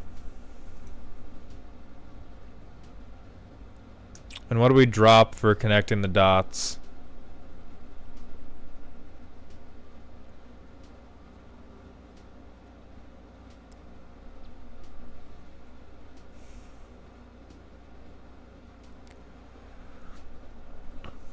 We only have 22 creatures, which is also really fucking low.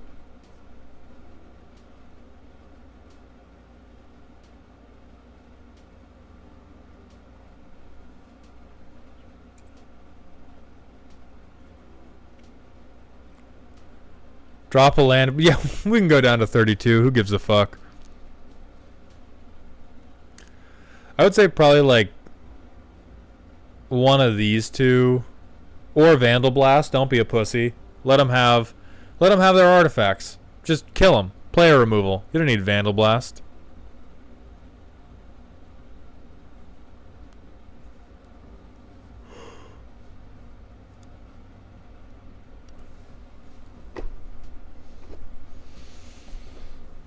I think what I would like to see is I don't feel like I'm getting a lot of your soul through this deck other than you like not having lands, and boy oh boy do you like this border treatment on your enchantments, because it's a goblin deck and most of this list is me when I do own goblins and me when I've played against exactly one blue player. As far as ways to improve it,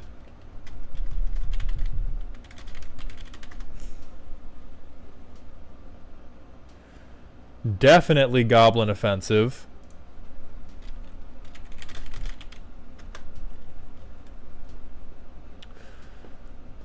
I don't think Braid of Fire will work because you don't have instant speed ways to spend the mana.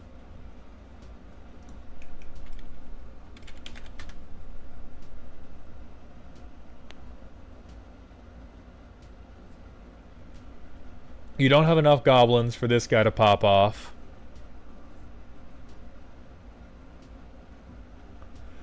I don't think we're storming enough to do Empty the Warrens. I think probably like...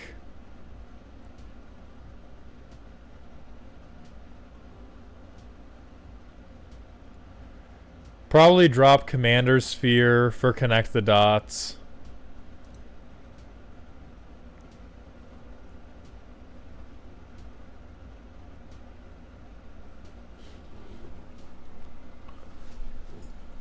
Dark Dweller Oracle.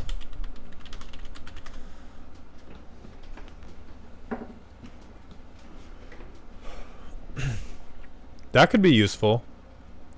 Having to pay a colorless is tough, though. Nyx, there is Perforos in this deck.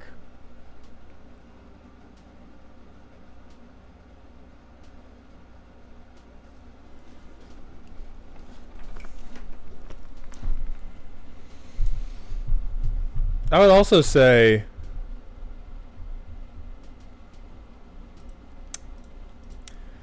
I just, you know, it's hard because the deck's gimmick is not developed enough to hate on it.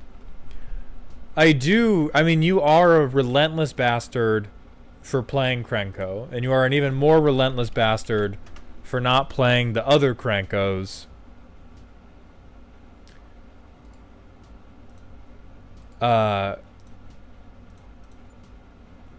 what you have done is you've pulled a car up to me, you've slapped the hood of it, and you've said, "Boy howdy, wait till I show you all the goblins I've gotten here." And I can confirm that you do have goblins in here.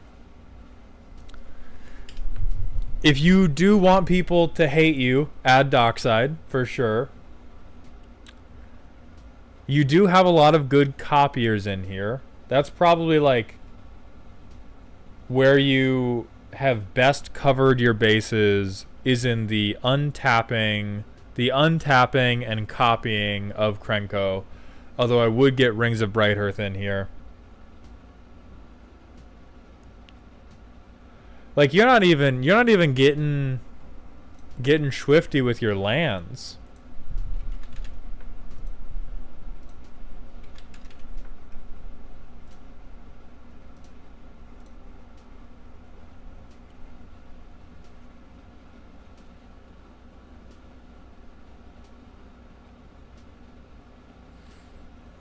Like Arch of Orazka should be in here. I know you don't have enough cards. You Goblin players never do.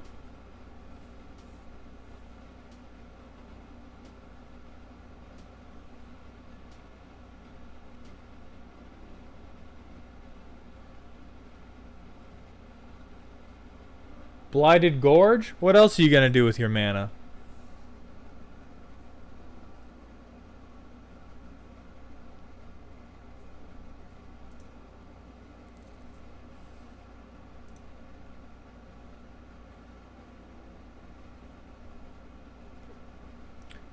Brasses wouldn't even be bad. Goblin Shrine.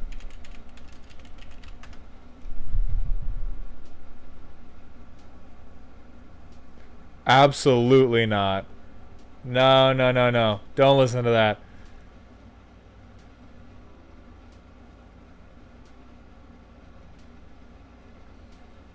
I think you might have Embereth, though. Oh, no, you had Hidden Volcano. Castle Embereth yesterday. City of Ass, for sure, if your playgroup will let you.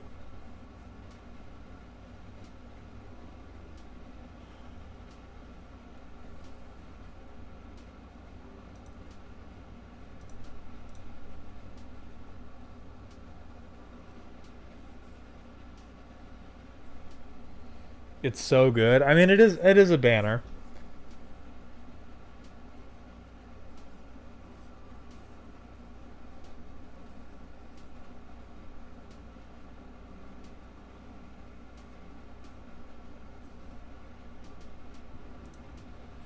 No, that's Artifacts Matter. That's not good enough.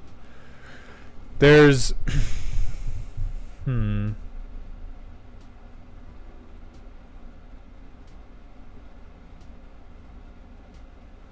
will also Flamekin Village, which is another way to give your commander haste. I do believe they have Command Beacon, y'all. Oh, no. They sure don't. Yeah, get Command Beacon.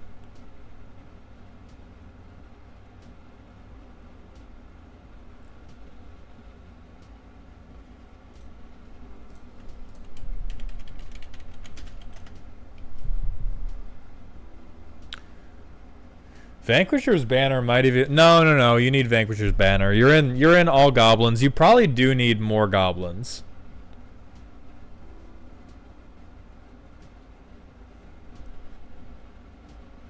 You probably need, like...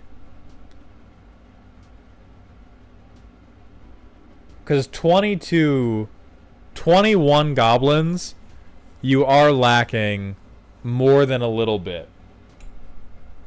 Especially for the amount of kindred synergy stuff you have going on in here.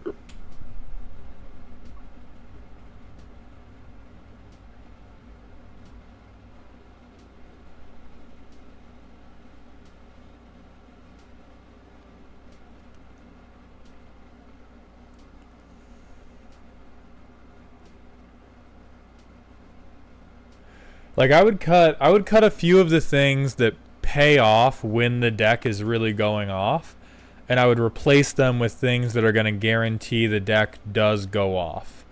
And so that's cutting things like Mob Justice, maybe even Goblin Warstrike, although it's unlikely, only because like these only work when you have a shitload of creatures, and if you have a shitload of creatures, you should have some other way at that point to guarantee that your shitload of creatures wins you the game.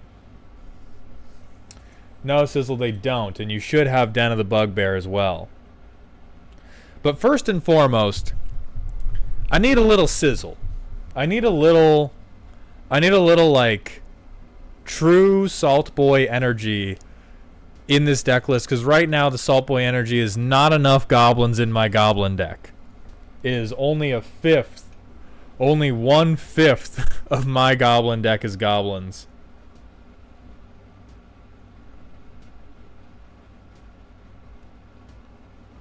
And it does make sense, because many of your slots are allocated towards things that untap Krenko, which is effectively as good as having a different goblin.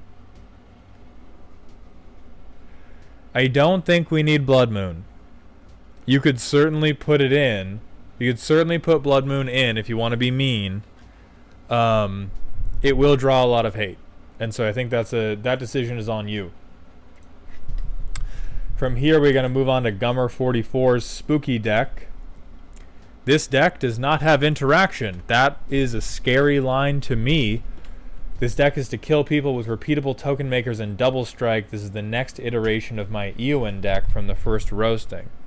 Old busted into new hotness. Tremendous reference.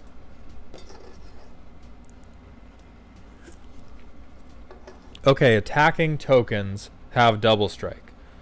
Whenever one or more tokens attack, exile the top card. Play it during any turn you attacked with a token. That's a much better version of Impulse Draw. So how are we making tokens? Dragon Master Outcast, great. It's commander, you're probably counting to 6. Esper Sentinel, fuck you, but Boros probably needs it. Grand Abolisher, yeah, sure, if you bring no interaction.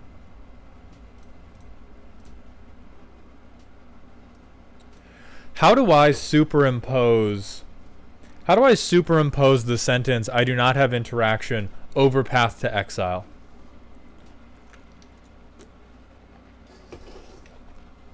How do I do it? Because that's really, we're just going to zoom right in on Path to Exile and then lay on this deck does not have interaction. If you're going to, listen, if you're going to do it, just go the whole way. Either bring a responsible interaction package or just leave it. Because your protection makes sense. You are trying to be the problem. You don't need to respond. Motherfuckers need to respond to you. It's got to be mana ramp. Oh, true. My bad.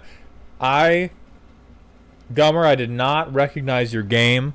I can see now that you are not interacting. You are exiling one of your own tokens to get a basic. I now support this. Fucking Mana Crypt. Okay. Boros might need it. Blade of Selves. That makes sense. This is a deck where the Signet is probably fine. Wow, Dolmen Gate is fucked up in here.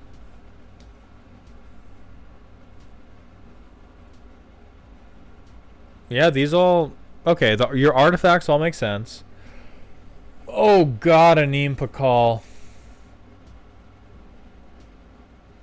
I am never giving you feedback on a deck again. What the fuck have you brought me? What the fuck is this card? Attack with 3 creatures? This needs to be hidden from my girlfriend. This needs to be hidden from my girlfriend and all the other token players, and they must never know of it. Because what the fuck is this? How are the token players not up on this? Has anybody talked to Ja Rule about the frontline medic? Oh god, turn my tokens into fucked up tokens.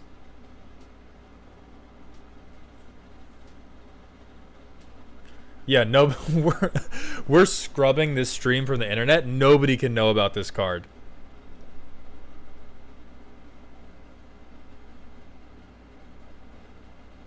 Myriad and tap things. That's fucked. That's interaction. You can talk to me. You can talk to me about squatting for tokens all you want. That's goddamn interaction on a body. Good stuff. Good stuff. I fucking hate this card. I hate this card so much. Like, I normally play against it on Arena, but like anytime I see the goddamn Twink Brigade flapping their dumb little wings with their stupid little spears, my blood pressure goes up 30 points. I fucking swear.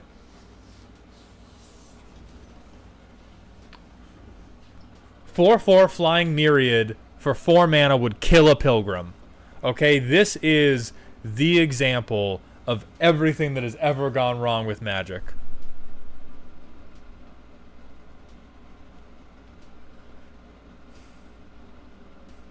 That's good. Fuck the green players. God, that makes too much sense.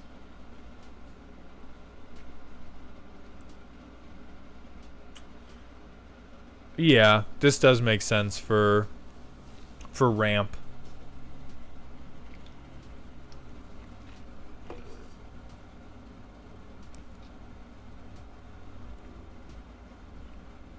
The token players must never know. The token players must never know.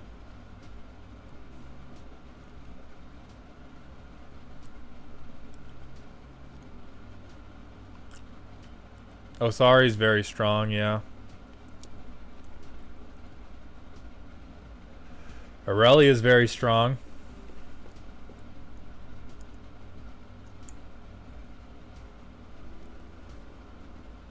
Gisela, Avacyn. Holy fuck. Oh my god. What's Rite of the Raging Storm? That's a funny one, yeah. Lightning Rager, my beloved.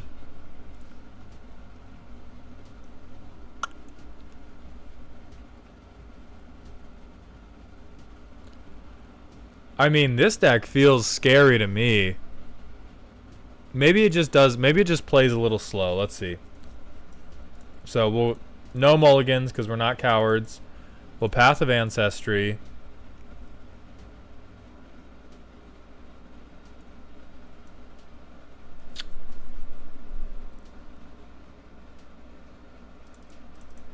I guess we'll Staff.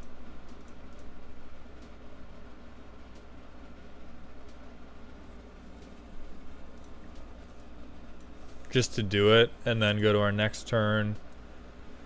Boop. Boop. Boop.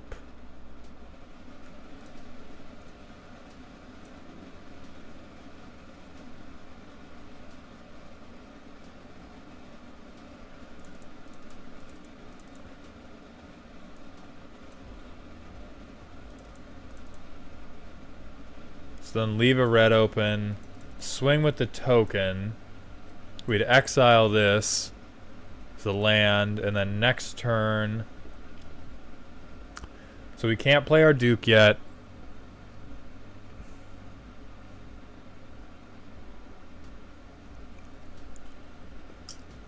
So right now we need more token makers.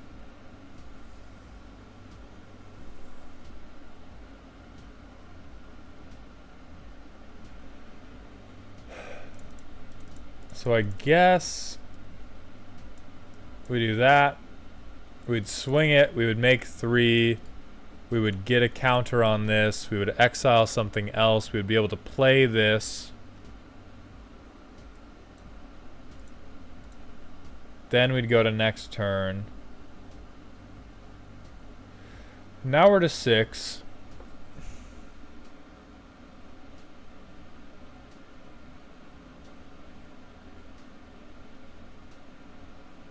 Interesting.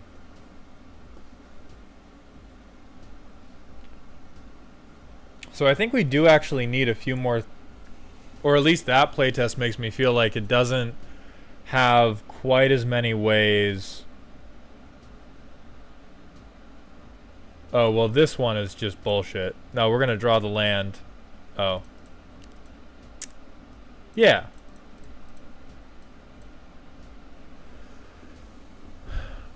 So you probably need to mulligan a bit to get a token maker, but as long as you have something that will reliably make you a token, this deck looks pretty fucked up.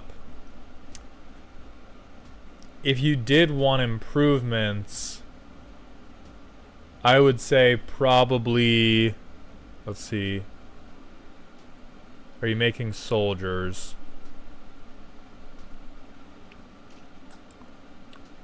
Because it's definitely one of the token doublers.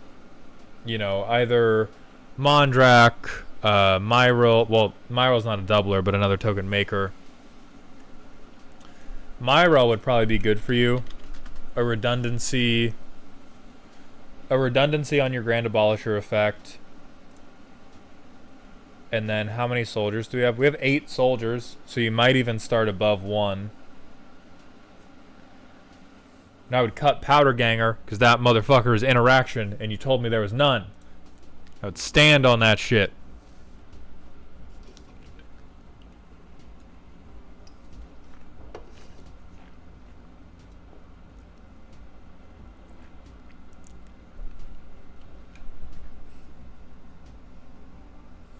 Chance for glory.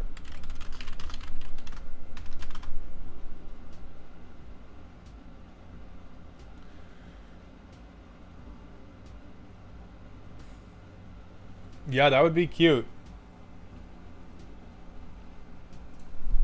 That would be very cute. Loyal Apprentice would go hard.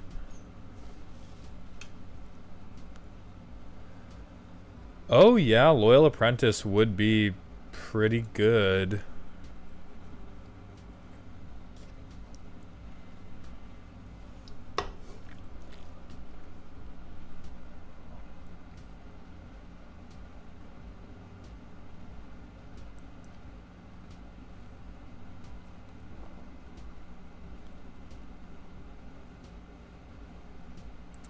I think Herald of the Host is probably your worst expensive card. Among the things that are really starting to cost you money,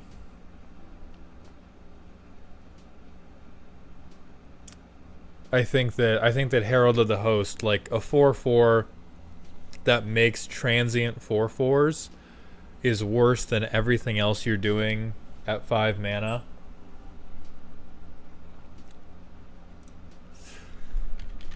I don't know that Rosy Cotton would be the best.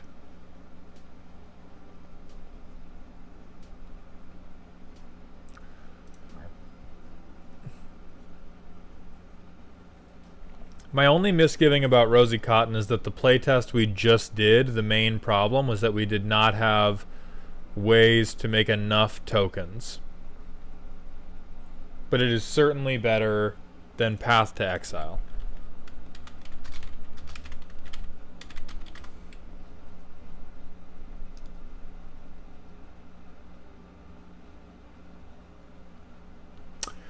Call the Coppercoats could be a fucking hilarious meta call, though. Like, depending on your table, this could be back-breaking to that Scute Swarm player that totally has it coming. I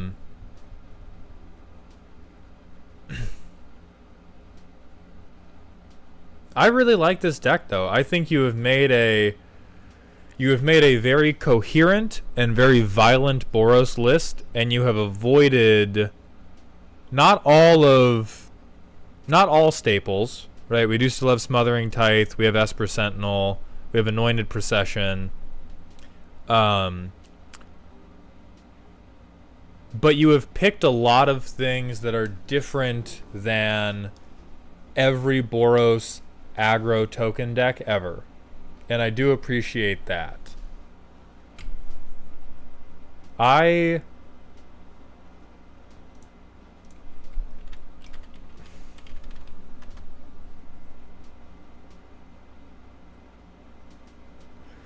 personally, I think now Feshni or Wild Magic Sorcerer or anything that's synergized with casting from Exile would be funny.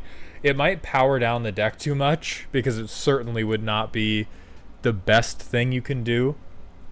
But you are going to be exiling your library a lot. I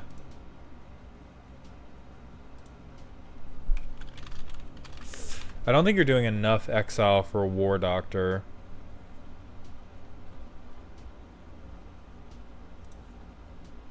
Yeah, because you only exile one card.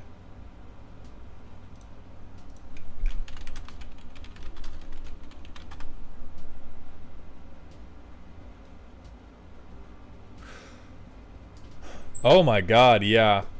No, play this thing instantly. I would even cut, like... Well, maybe not Goblin Bombardment. That's a very strong card. But I would definitely cut something for God Eternal Oketra. Oh, one card per op. War Doctor could be playable in that sense then, because it's up to 3 cards a turn.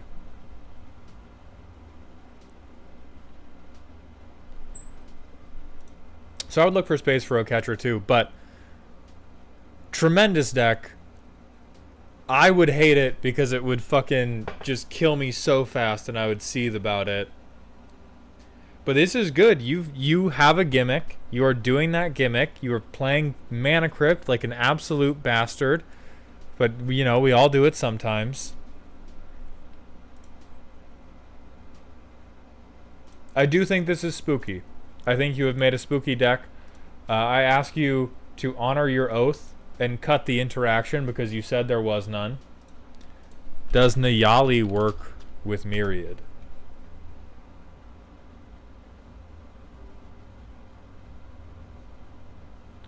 Oh, I don't know. Yeah, Myriad makes him attacking.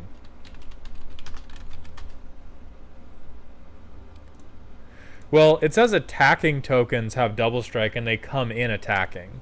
So it at least works with the double strike.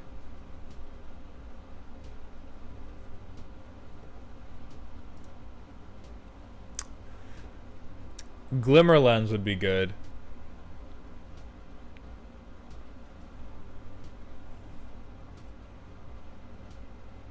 Glimmer Lens is definitely where you want to be at for something. Maybe even a land. I hate to say it, but maybe even cut a land. Or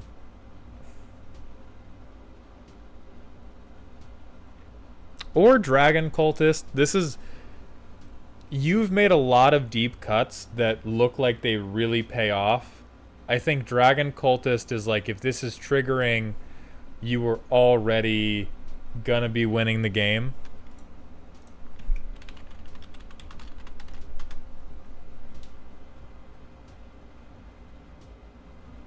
Yeah, you want this yesterday as well. Yeah, Oketra's Monument would be really good, but huge points on the deck. I hope those pointers assist you. Good vibes, even if they are not my own. My girlfriend would fucking love that. We're going to move on to Acnologia 473. Silly and scary, the two ends. The goal is to make the blue player and everyone else feel pain as I play my creatures for free continuously. I am the definition of reverse jumping. What the...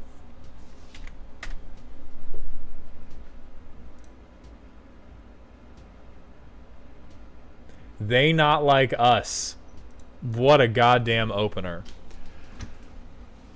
Oh, it's a Winota deck. Okay, sorry. Let me revamp my personality matrix of you to be somebody that has just discovered the joy of Legos.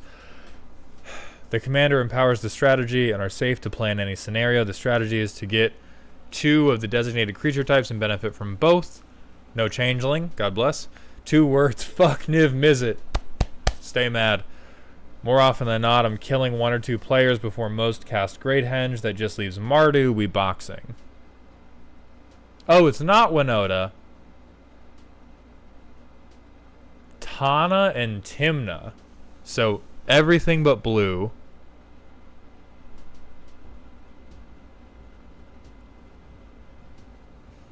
So make tokens. Pay life, get card. Mana. Fuck this card, by the way. These are, I mean, literally.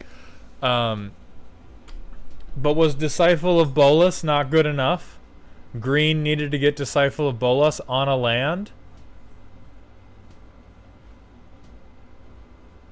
Myth Unbound makes sense for the hate that this probably draws. 'Cause I can. So Calyx, 14 enchantments. Alright, you have other things to copy. You are not just deranged. Recursion. Volrath Stronghold. Balaged, 6. God, 6 is so fucked up. That's a dope art, but I hate this card.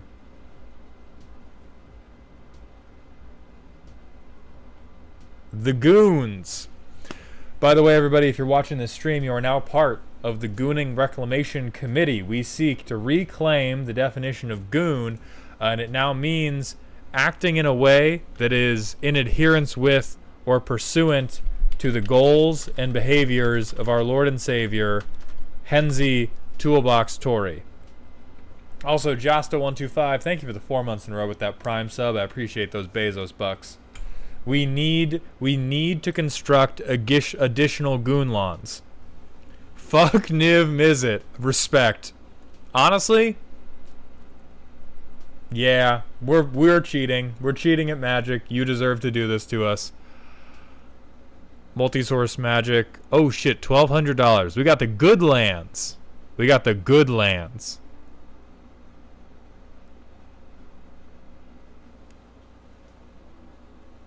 Okay, what is Paxong Pup doing in here? How many wolves we got? We have 12 creatures in the deck that can trigger Paxong Pup. What? This deck was made by somebody who had a clear goal, and then they drank some lean. Or they they went into like a YouTube content hole for 2 hours and came back and they were like, what the fuck did I'll make this work somehow. Paxong Pup! I like dogs! So this is the silly part, I'm guessing. This is how they justify silly and scary. It's like, the deck is a everything but blue Thresher machine that will destroy Niv Mizzet and kill you if you attempt to play interaction. And also I put a bunch of dogs in it because I like dogs. Fucking Timberwolves. 1 mana, 1/1 with banding. In the same deck is the Necrobloom. A 1 mana, 1/1 with banding. A vanilla 3/3. Yeah, Eldamri's fucked up.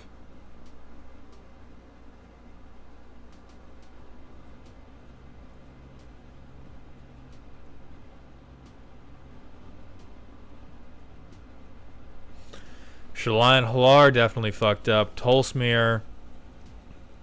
Oh, okay. So this is why.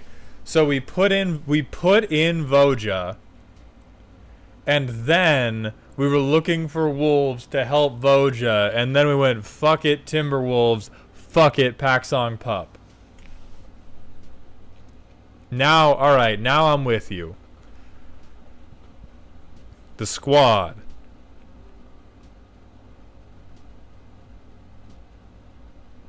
I don't know how I feel about Sarah Ascendant. And then we're looking for... Okay, and we're doing Tovolar. So it's like almost coming together. Marin, Saskia. So here's Winota.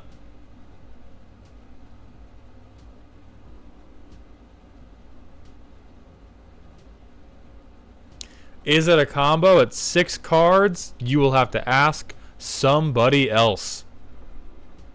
Because fuck that. Lots of ramp. I love that their ramp is when I hit you with a hammer.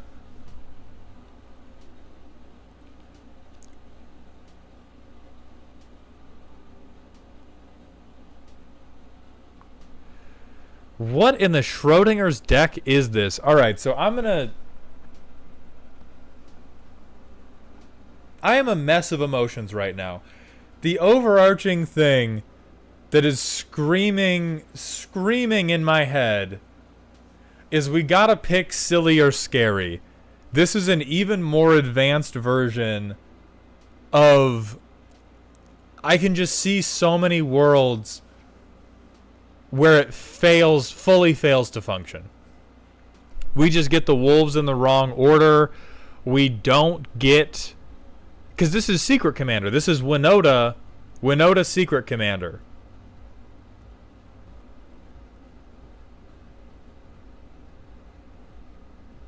I mean, honestly, big words to hate on Niv Mizzet when you are out here copying instants and sorceries, but, you know, that's just me. That's just me. We got a deck trying to be like 8 different things right now, and one of them is a dog sitter, and one of them is a relentless mercenary assassin. And we gotta... How many of these wolves are just for the Voja? Well, there's 6 wolves and 6 werewolves, so I'm going to say 11, because one of them is Voja, and the others are all for Voja. So where's our card draw? Where's our card draw in this absolutely disgusting pile of hatred? This is a trauma response. You could show this and the primer to a therapist, and they would be able to draw up a mental health plan for this person.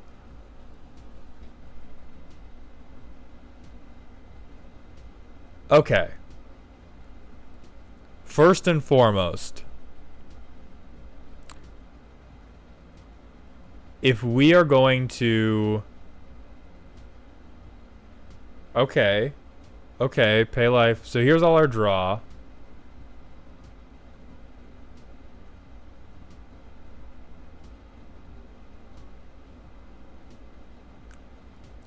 It's got to be some of the worst draw I've seen in my fucking life.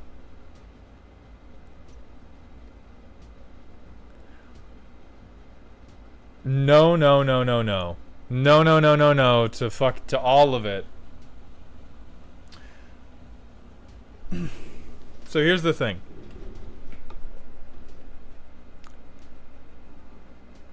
If we...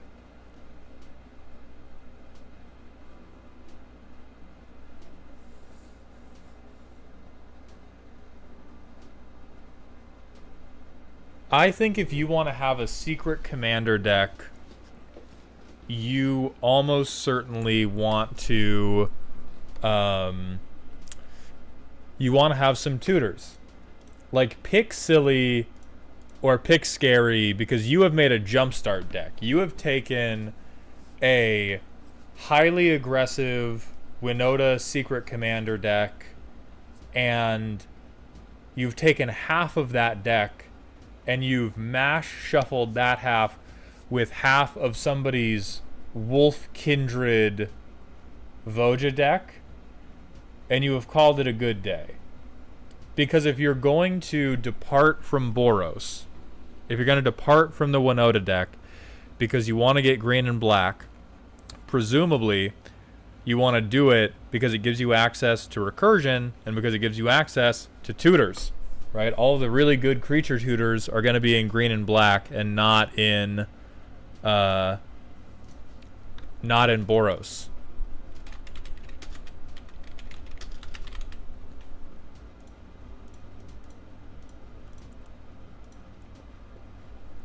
And so, if you want to do Winota me when I kill you, do Winota me when I kill you. Don't let's not play this game of maybe my deck will suck today, and I will play Watchwolf into Immerwolf into Scoop.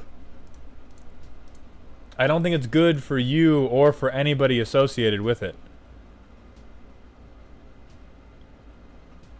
We're keeping this fucking hand.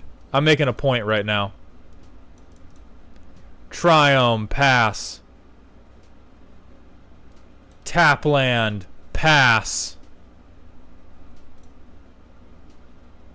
Swamp, turn 3, Immerwolf, baby. City of fucking Brass. Me when I play Timna. Me when I play Curse of Opulence and I make a gold token. I am fucking gaming. I will pay 2 life and draw 1 card. What the fuck is this? Is this Teferi's protection? There's no way to know. I will go to my next turn.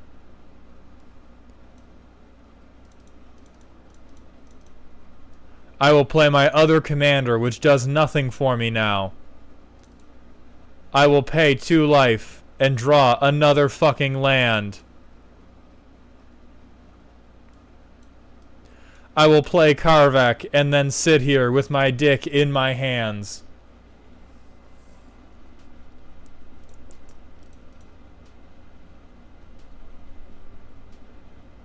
Like, I think particularly if you want to do the wolf thing, we gotta get a couple fewer lands, and we gotta get a couple tutors, and we gotta clean up the consistency of your of drawing out your deck. I don't know what the fuck Necrobloom is doing in here, other than showing whole, and showing quite a lot of whole. There are... Where is...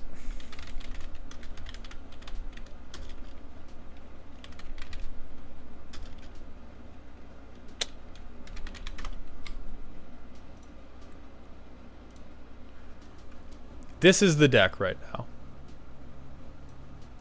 It's all of this. Because you started with a thesis of I'm going to play Winota and I'm going to punish the Niv Mizzet players, and then you had a very good idea, which is I'm going to include additional colors and some good commanders to make sure that my Winota deck is a little bit more resilient and doesn't have to be a typical bullshit Winota deck.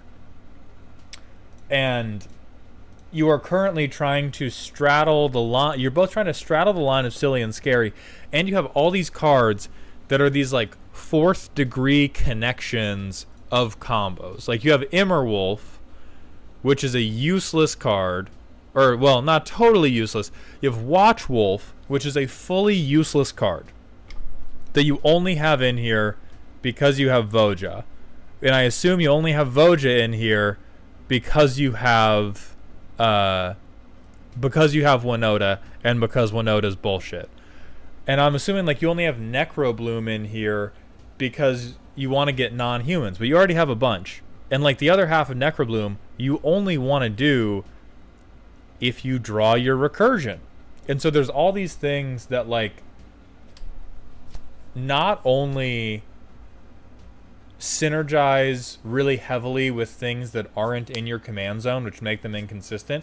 You have things that like just stand. You have like 18 cards all standing in the middle distance screaming instead of doing anything coherent. Like you want a commander deck to be an army standing together, right? We're all right up front of the camera, linked arms, we're talking loudly. You just have like 3 dudes going, ah! And then there's 3 more in a spot in my garage that I can't reach because of all the junk, also yelling. And if you tightened it up, I respect the hustle. I respect the hatred. Us Niv Mizzet players, we do deserve it. And so things like Karvak, Rurikthar, this is the type of like juicy personal vendetta I do love to see played out in Commander.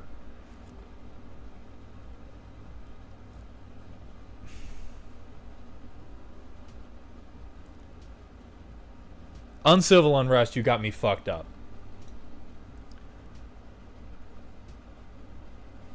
I'll be honest, Uncivil Unrest, you got me fucked up.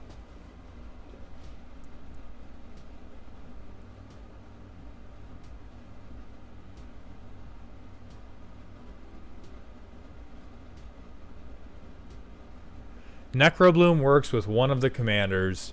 Remember the central parts of the deck. Okay. So it is Landfall and Self-Mill.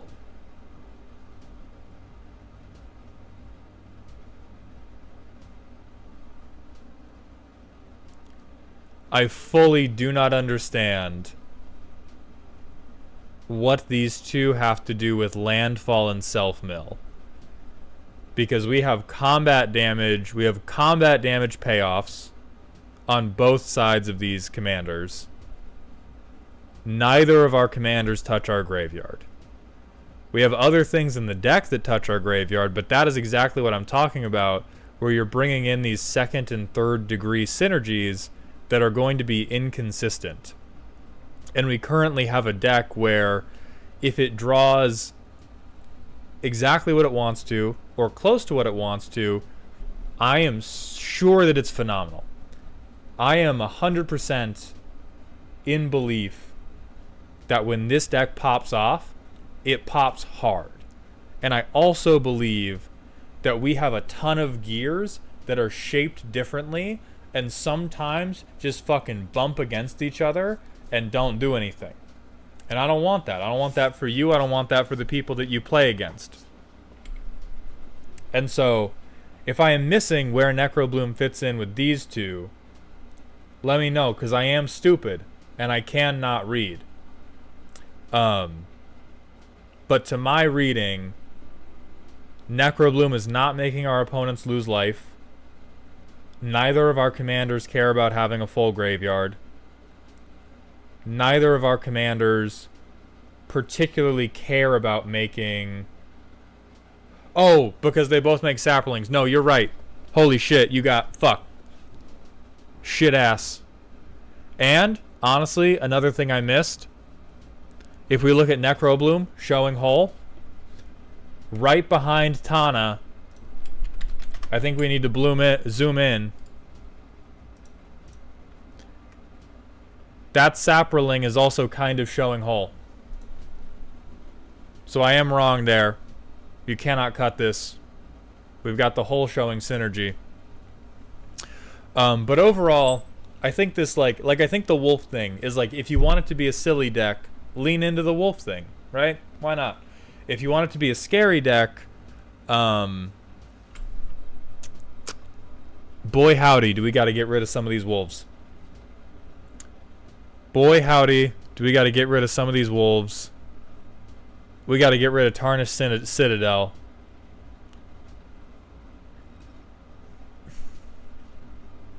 And we got to get some tutors up in this bitch.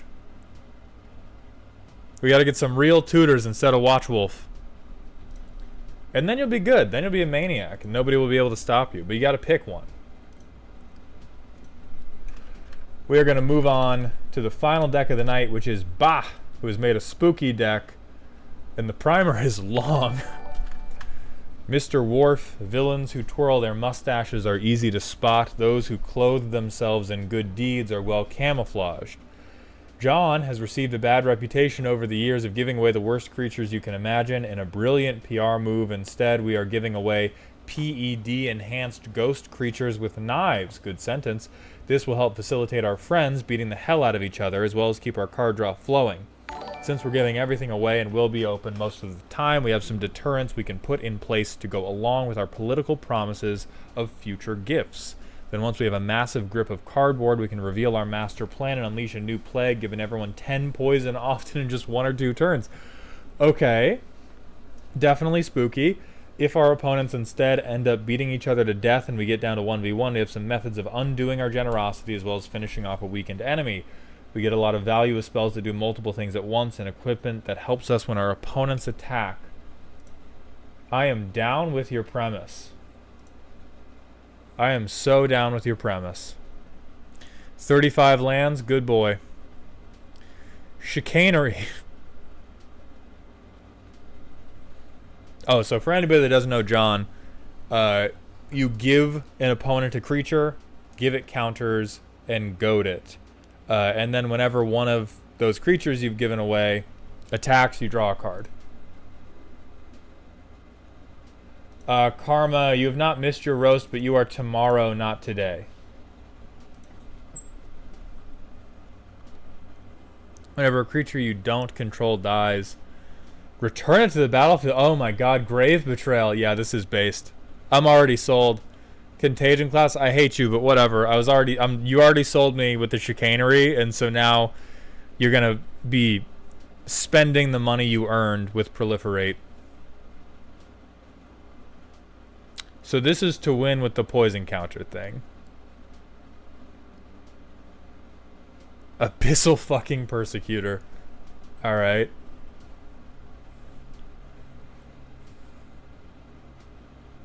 That's a hell of a step up from propaganda to no mercy. Propaganda to IDF propaganda. And then Dissipation Field. Bounces, honestly. This would probably like piss people off more.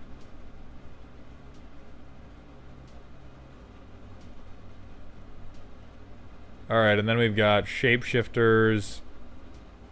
Oh, Unblockables. Oh, to make sure that you're getting the card draw. Casual Blighted Agent. Just slipping him in there with all the other little guys. We got a bunch of little guys, and then a little guy with a poop knife. It'll be fine. Holy shit, are all of these unblockable?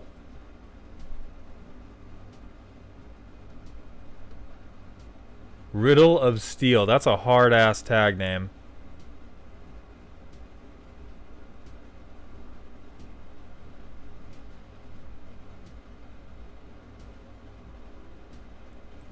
And just a bunch of swords. And then Tainted Strike.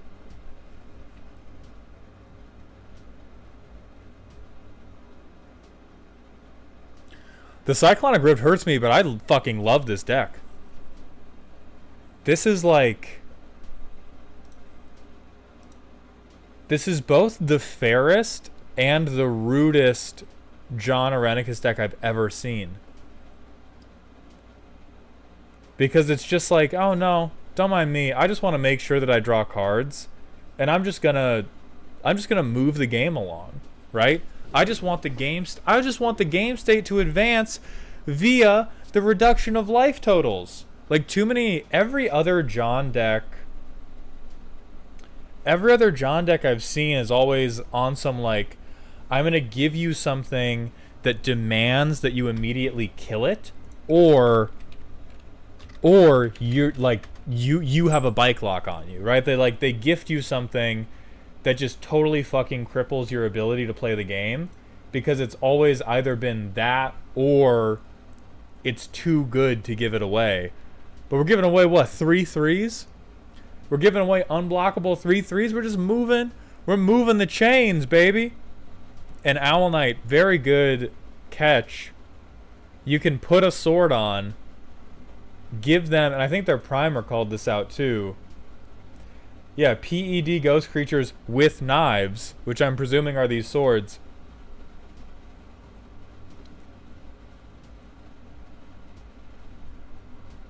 And then we just rack up all these triggers.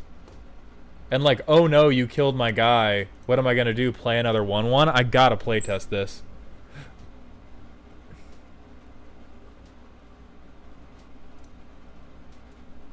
Sure. Swamp.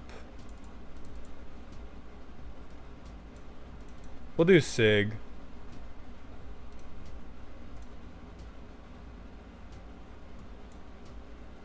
We'll play Sword of Hours. Let's see. Probably nobody's losing life yet. Alright, we're getting kind of fucked. Only because we've continued to miss all our land drops. I still believe in the deck.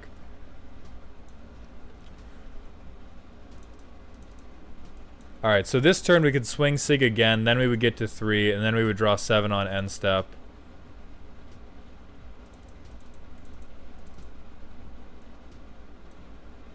Turn 6 draw. It's very slow. I think we'd swing Sig again, but I don't think we'd give it away.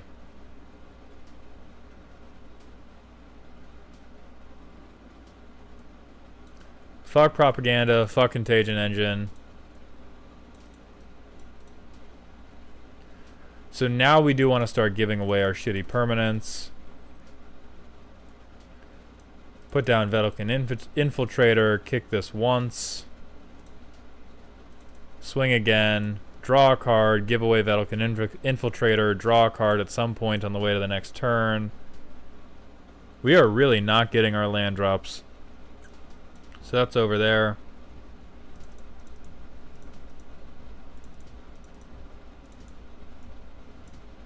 Give away Mang. Boom. So card draw, card draw, card draw. Then our next turn.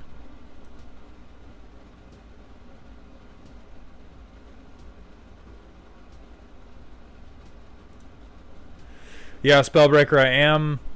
It might need one or two more. It may also just need, like...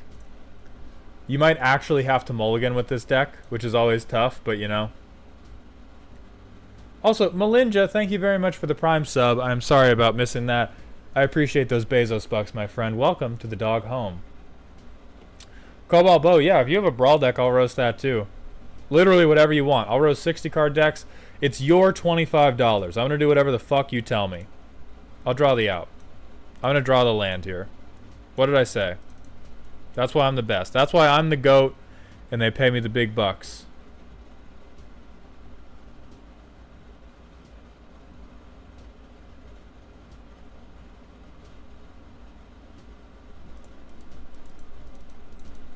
We're just going to play the sword. Imposingly. Play the Tormented Soul.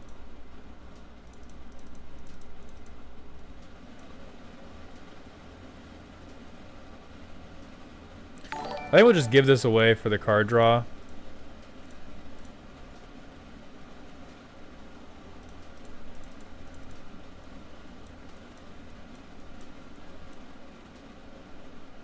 We'd give that away. Draw 2. Then go to our next turn. Cobalt, that command shouldn't have broke. Maybe let me check my bot and see if that went down. Sometimes Cloudbot will just turn off. God, this is like... It's just a little too slow at the beginning. I say as I get what is probably the best opener you could hope for. No, I don't think it is.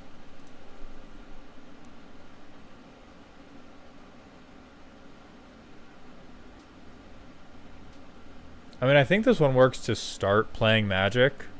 Yeah, and then we...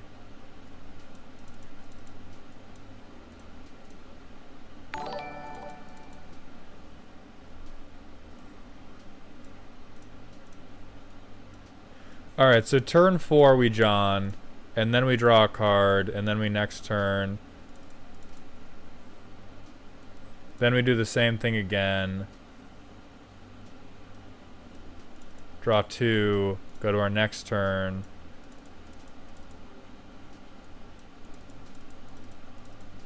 Same thing again, 1, 2, 1, 2. So once we have donated something, the deck really comes together, but it struggles quite a lot before pre-donation. Yeah, Cloudbot just turned itself off for no reason. If there was ever a deck that deserved to draw a turn 1 Soul Ring, it's this one. Because holy hell.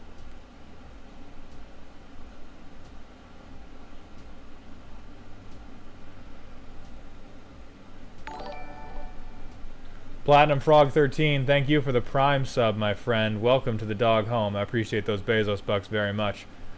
Cobalt, that roast command should be working now.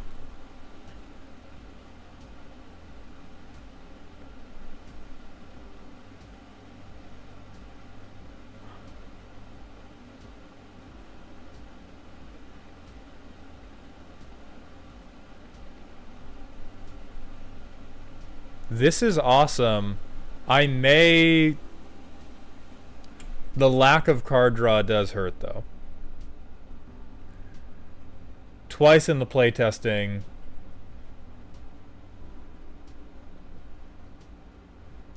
Yeah, it's definitely missing some protection. I think this deck relies a lot on successfully little beaning people.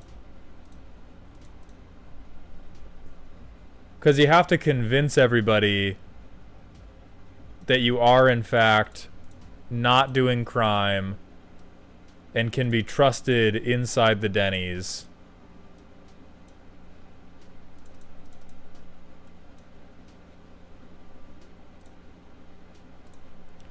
But, like, once you've convinced them of that, you're pretty good. No, even here, you're not too good. Maybe you have to play, like, Robe of the Archmagi here and...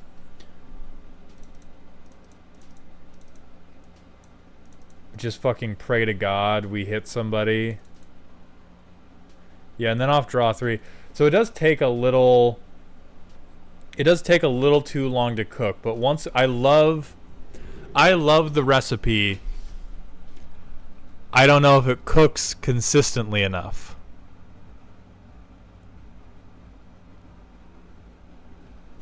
And probably like Vraska struggles.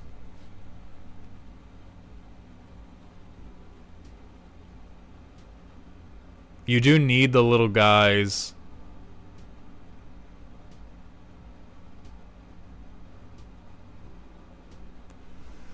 I think Reigns of Power is probably like too...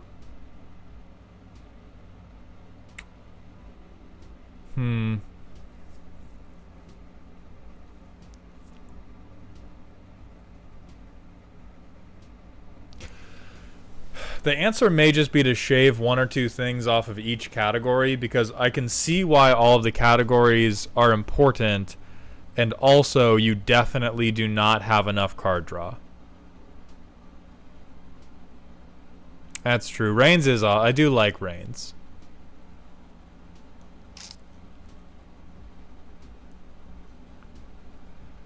Because this needs to be better. This needs to be... Like, we can't be missing our first couple land drops into having to beg people to let us untap with John, because we're totally not doing that type of John deck. The real I'm weak. I do agree the swords feel slow. Like, we're taking off pretty important turns to play the swords, but they're very funny. They're very funny once you give them away.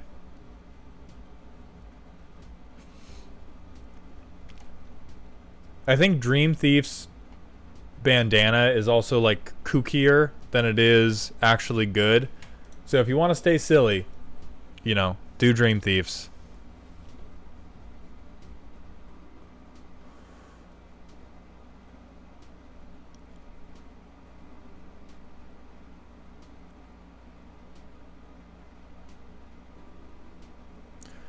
Oh, swords with pro blue or pro black. Ooh. Oh, so the sword's all non-bow. Oh, no. Yeah, so at minimum, we gotta change these for the swords that don't protect for black or blue.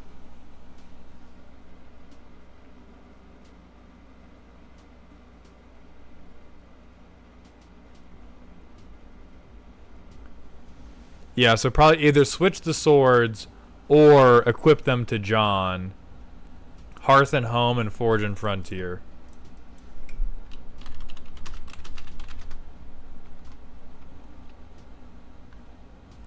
Oh yeah, Hearth and Home would save the day for you.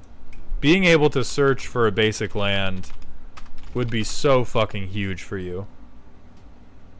Same goes for Impulse Draw, additional land drop. Yeah, so those swords are going to save your life. But honestly, I love the deck. I love it. I think it lacks consistency, but that is okay given the beautiful, beautiful thing you are trying to create at the end. Good fucking job. So put those new swords in. That's going to be it for today. We're live again tomorrow with a special extra deck roasting stream. That's going to start at 1 p.m. Pacific. So 1 p.m. Pacific time, we're going to do more deck roasting. Thank you very much to everybody who watched, followed, subscribed, who pays attention to all of my ramblings. I appreciate every last one of you. I hope you have had a good week. I hope this was a good stream. And please remember to stay toxic.